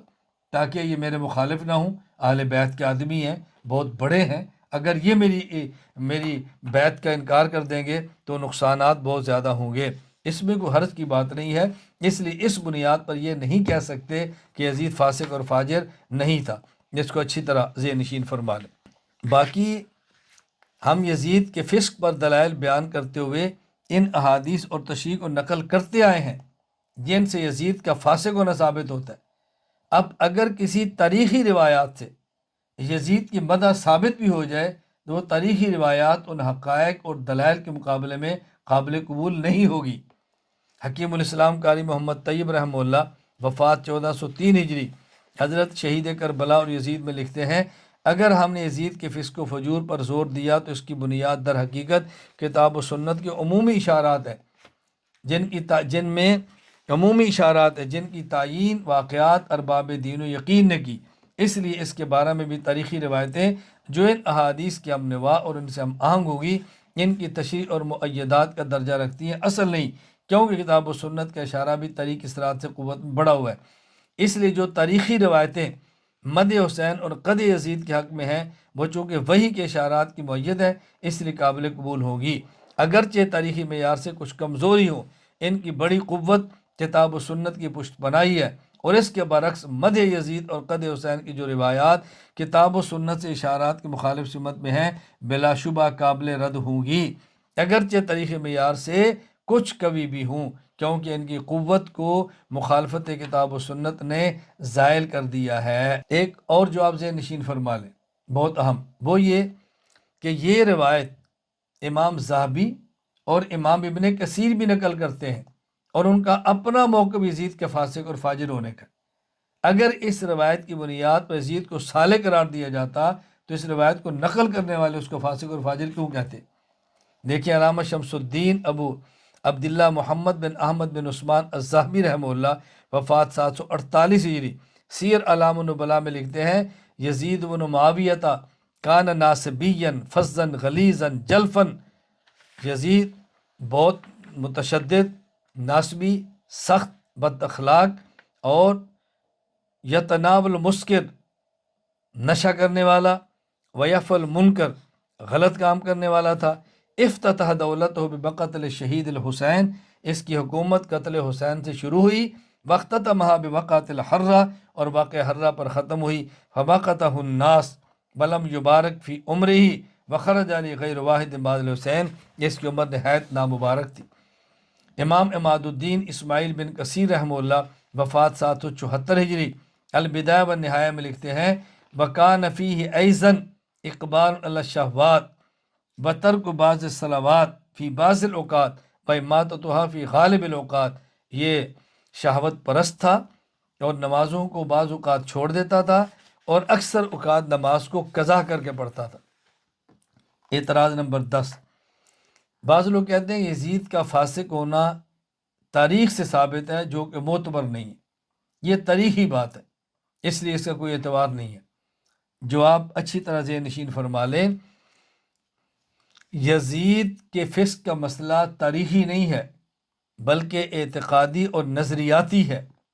کیونکہ مقابلے میں تو حسین پیغمبر کے صحابی اور پیغمبر کے نواسہ اور اہل بیت کا فرد ہے، اس کو صرف تاریخی کہہ کر نہ ٹالیں۔ اور اس پہ دلیل یہ ہے کہ علماء، متکلمین اور محدثین، فقہاء اور صوفیاء نے یزید کے فسق و فسور کو بطور نظریہ اور بطور عقیدہ کے پیش کیا ہے، بطور تاریخ کے پیش نہیں کیا۔ میں اس پہ چند ایک حوالے پیش کرتا ہوں۔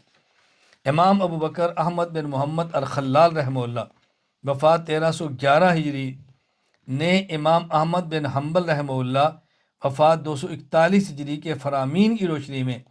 اہل سنت والجماعت کے عقائد و نظریات کو السنہ نامی کتاب میں جمع فرمایا، اور اس کتاب میں آپ نے فسق یزید کا تذکرہ بھی کیا۔ چنانچہ لکھتے ہیں، سألت احمد عن یزید ابن معاویہ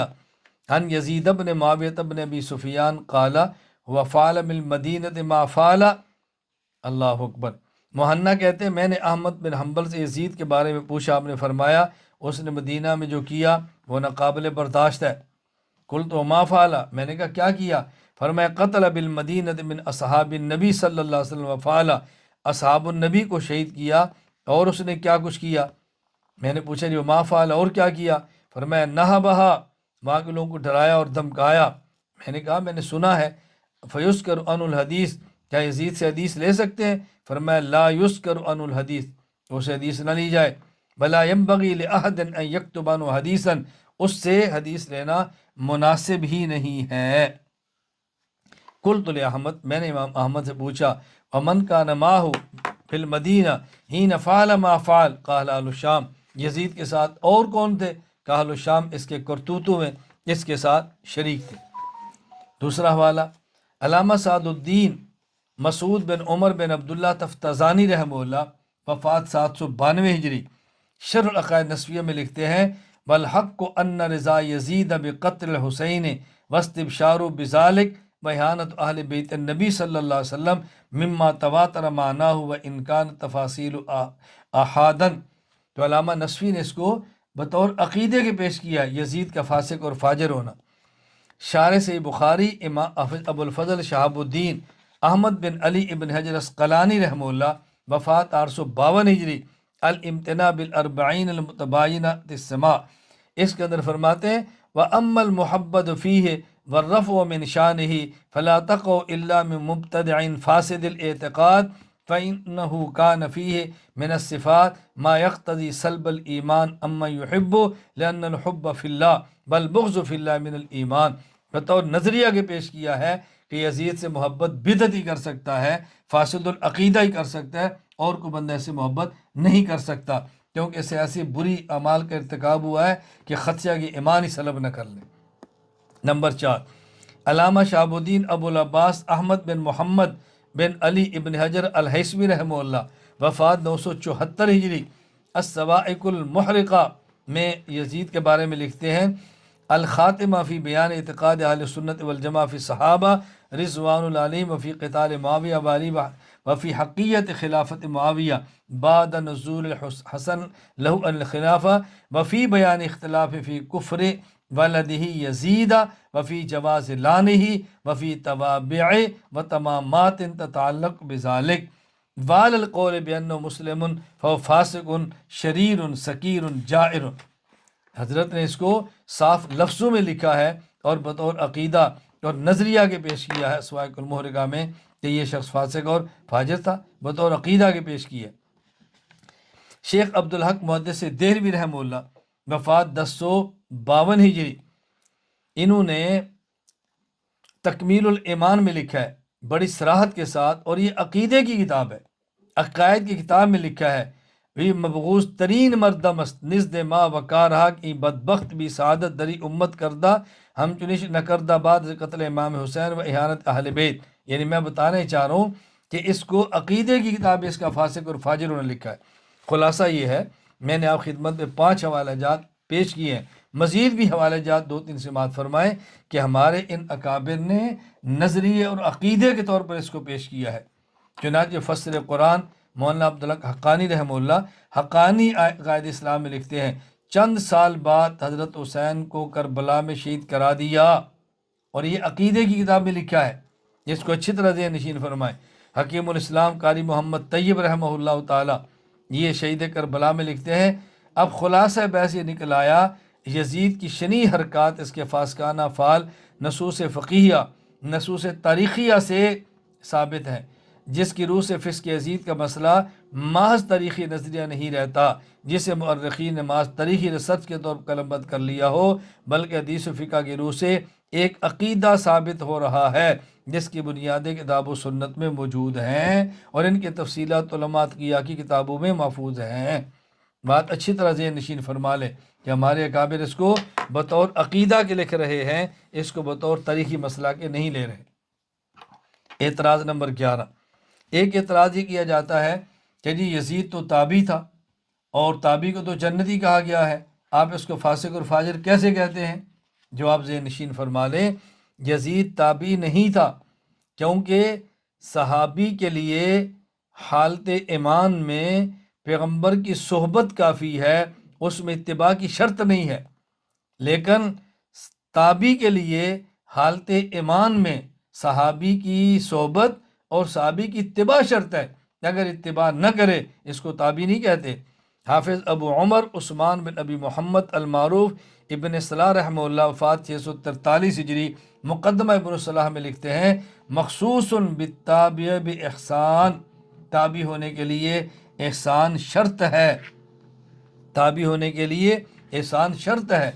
اور یہ تو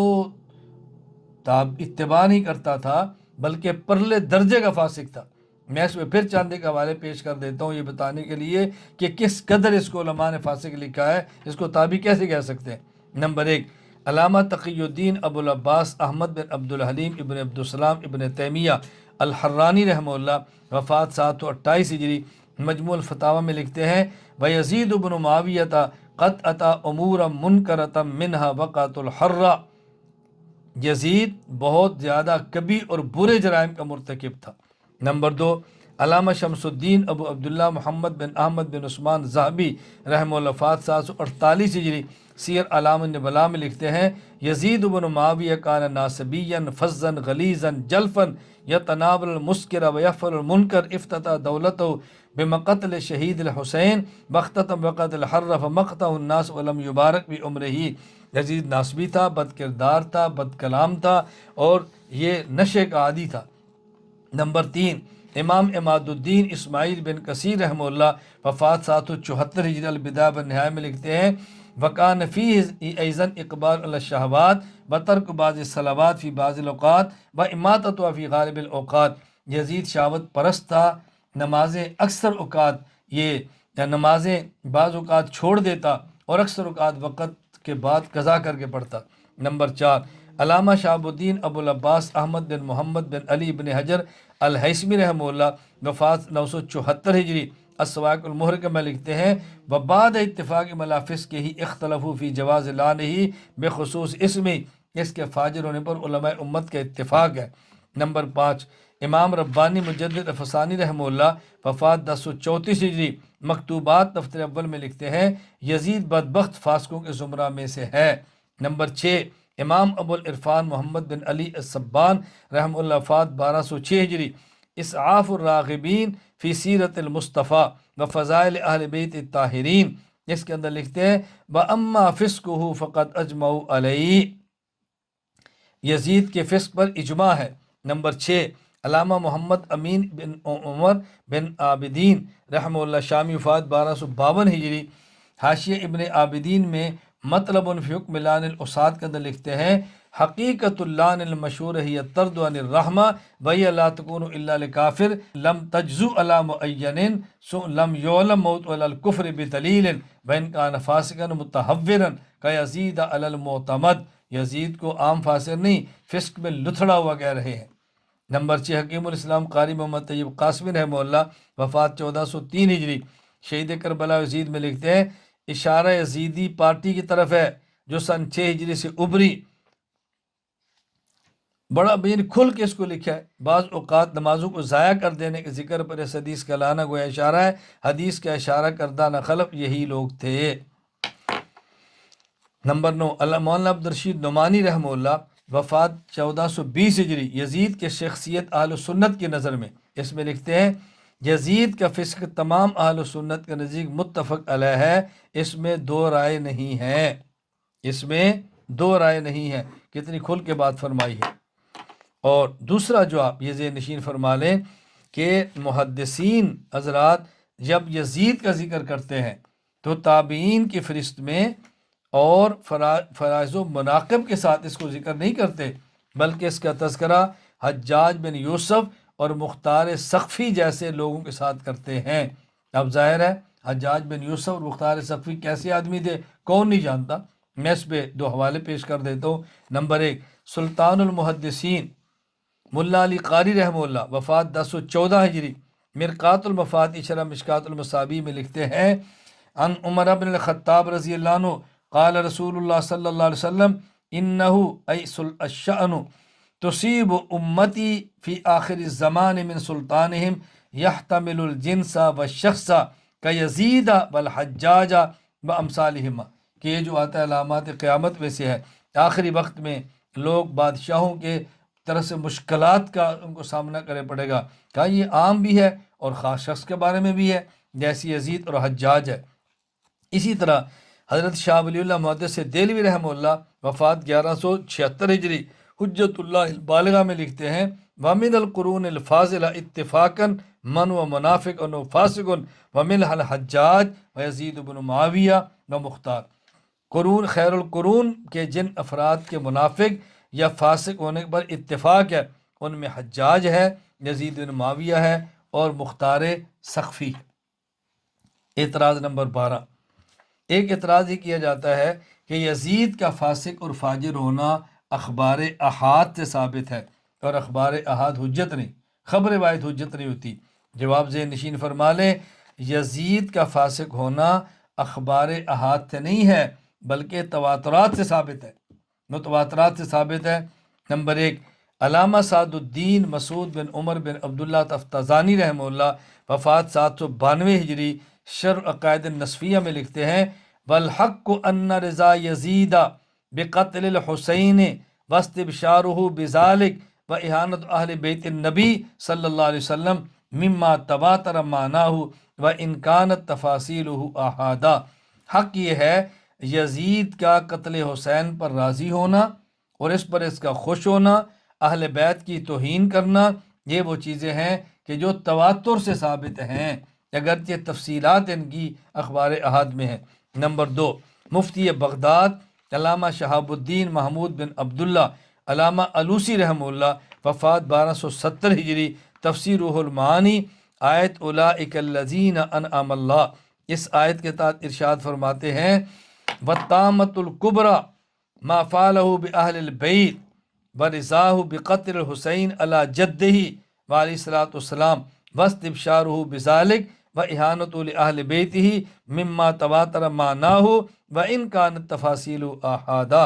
یزید کی سب سے بڑی بدبختی وہ ہے جو اس نے اہل بیت کے ساتھ حرکتیں کی ہیں، حضرت حسین کو کے قتل پہ راضی ہوا ہے اور اس پر خوش ہوا ہے، اہل بیت کی اہانت کی ہے، اور یہ وہ چیزیں ہیں کہ جو تواتر سے ثابت ہیں، اس لیے ان کو خبر واحد کہہ کر جان نہیں چھڑائی جا سکتی، بلکہ اس کا یہ جرائم اور فاسق اور فاجر ہونا یہ متواترات سے ثابت ہے۔ ایک معروف اعتراض یہ کیا جاتا ہے کہ، اور یہ اعتراض یزید کے متعلقات میں سے ہے اور در حقیقت حضرت حسین رضی اللہ عنہ پر کیا جا رہا ہے۔ اشکال کیا ہے؟ اگر حکمران فاسق اور فاجر بھی ہو تو فقہا لکھتے ہیں اس کے خلاف خروج جائز نہیں ہے۔ حضرت امام ابو جعفر احمد بن محمد بن سلامت طحاوی رحمہ اللہ وفات 321 ہجری العقیدۃ الطحاویہ میں لکھتے ہیں وَلَا نَرَى الْخُرُوجَ عَلَىٰ أَئِمَّتِنَا وَوُلَاةِ أُمُورِنَا وَإِنْ جَارُوا، ہم اپنے امام حکمران وقت کے خلاف بغاوت کو درست نہیں سمجھتے چاہے وہ ظلم کرے، وَلَا نَدُو عَلَيْهِمْ، ان کے بارے میں بد دعا کرتے ہیں، نہ ہی ان کی اطاعت کو چھوڑتے ہیں، وَلَا نَنْزُ يَدًا مِّن طَاعَتِهِمْ وَنَرَىٰ طَاعَتَهُم مِّن طَاعَةِ اللَّهِ عَزَّ وَجَلَّ فَرِيضَةً مَا لَمْ يَأْمُرُوا بِمَعْصِيَةٍ وَنَدْعُو لَهُم بِالصَّلَاحِ وَالْمُعَافَاةِ۔ خلاصہ یہ ہے کہ امام طحاوی فرماتے ہیں بادشاہ فاسق اور فاجر بھی ہو تب بھی اس کے خلاف خروج نہیں کرتے، تو جب یہ فاسق اور فاجر مان بھی لیا جائے تو حضرت حسین رضی اللہ تعالی عنہ نے اس کے خلاف خروج کیوں کیا ہے؟ یا تو عقیدہ ٹھیک نہیں، یا عقیدہ ٹھیک ہے تو حضرت حسین رضی اللہ عنہ کا عمل ٹھیک نہیں۔ جواب ذہن نشین فرما لیں، حاکم وقت کے خلاف خروج کرنے کی دو حیثیتیں ہیں۔ نمبر 1، حاکم وقت کے خلاف خروج کرنے والا مجتہد ہو اور اس کا خروج ایسے شخص کے خلاف ہو جو نااہل ہو، اور مجتہد کا خروج دلائل کی بنیاد پر ہو اور اس سے امت کا فائدہ ہو، یہ خروج جائز ہے اور اس خروج کو بغاوت نہیں کہا جاتا۔ حضرت حسین رضی اللہ تعالیٰ عنہ کا خروج بھی ایسا ہی تھا، آپ سمجھتے رہے یزید نااہل ہے اور آپ کا خروج دلائل کی بنیاد پر تھا، حضرت حسین مجتہد تھے اور خود کو اہل سمجھتے تھے، اس بنیاد پر اس کے خلاف خروج کیا ہے، چنانچہ مورخ ابو زید عبد الرحمن بن محمد بن خلدون رحمہ اللہ وفات 808 ہجری مقدمہ ابن خلدون میں لکھتے ہیں، اما الحسین فإنه لما ظہر فسق یزید عند الکافۃ من اہل عصرہ بعثت شیعۃ اہل البیت بالکوفہ للحسین ان یاتیہم فیقوموا بامرہ۔ جب یزید کا فسق سب کے سامنے ظاہر ہوا، اہل کوفہ نے حضرت حسین کو خطوط لکھے آپ تشریف لائیں اور آپ خلافت سنبھالیں۔ فارا الحسین ان الخروج علی یزید متعین من اجل فسقہ۔ حضرت حسین کی رائے یہ تھی یزید کے فسق و فجور کی بنیاد پر اس کے خلاف خروج کرنا طے شدہ ہے، لا سیما من لہ القدرت علی ذالک، خصوصاً جس کو اس پر قدرت ہو، وظنہا من نفسہ باہلیتہ وشوکتہ، اور حضرت حسین رضی اللہ عنہ یہ سمجھتے تھے کہ ان کے پاس یہ طاقت بھی ہے اور وہ اہل بھی ہیں۔ طاقت کیوں؟ اہل کوفہ نے یقین دلا دیا تھا، اگر اہل کوفہ کھل کے سارا ساتھ دے دیتے اور نہ دوڑتے تو یقین حضرت حسین رضی اللہ تعالیٰ عنہ اس کا تختہ الٹ کے رکھ دیتے۔ اور دوسری صورت، بغاوت کرنے والا نہ اہل ہو اور اس کی بغاوت سے امت کو نقصان ہو سکتا ہو۔ اب اگر بادشاہ فاسق بھی ہو تو اس کے خلاف بغاوت نہیں کرنی چاہیے، اس خروج کو بغاوت کہتے ہیں۔ حافظ بدر الدین محمود بن احمد بن موسیٰ العینی الحنفی رحمہ اللہ وفات 855 ہجری البدایہ شرح الہدایہ باب البغات میں لکھتے ہیں، فَأَهْلُ الْبُغَاء هُمُ الْخَارِجُونَ عَلَى امام الحق بغیر حق۔ باغی وہ لوگ ہوتے ہیں جو شرعی حکمران کے خلاف ناحق اٹھ کھڑے ہوں۔ خلاصہ کلام کیا ہے؟ اگر حاکم وقت فاجر ہو اور نااہل ہو اور اس کے خلاف اٹھنے والا مجتہد ہو، دلائل شریعت سے اٹھے اور خود کو اہل بھی سمجھتے، اس کے خروج کو بغاوت نہیں کہتے۔ اس لیے حضرت حسین رضی اللہ تعالیٰ کے خروج کو ہم قطعاً بغاوت نہیں کہتے، بلکہ ہم یہ یقین اور وثوق کے ساتھ کہتے ہیں حضرت حسین حق پر تھے اور یزید خطا کے اوپر تھا۔ اللہ تعالیٰ قیامت کے دن ہمارا حشر حضرت حسین رضی اللہ تعالیٰ عنہ کے ساتھ فرمائے۔ ہمارے ہاں ایک عالم نے یزید کے حق میں بیان کیا اور اس نے بیان کے بعد کہا کوئی شخص کوئی سوال کرنا چاہے تو سوال کرے، چٹ دینا چاہے تو چٹ دے۔ ایک آدمی نے بڑی پیاری چٹ دی، اس نے کہا جی آپ سمجھتے ہیں کہ یزید حق پر ہے، ہم سمجھتے ہیں حضرت حسین حق پر ہے، تو آپ ذرا بڑے مجمع میں دعا فرما دیں کہ قیامت کے دن آپ کا حشر یزید کے ساتھ ہو اور ہمارا حشر حضرت حسین رضی اللہ تعالیٰ عنہ کے ساتھ ہو۔ میں بھی یہ سبق اختتام پر کہتا ہوں کہ جو یزید کو برحق سمجھتے ہیں ان کا قیامت کے دن حشر یزید کے ساتھ ہو، اور جو لوگ حضرت حسین رضی اللہ تعالیٰ حق پر سمجھتے ہیں ان کا حشر قیامت کے دن حضرت حسین رضی اللہ تعالیٰ عنہ کے ساتھ ہو۔ وآخر دعوانا ان الحمد للہ رب العالمین۔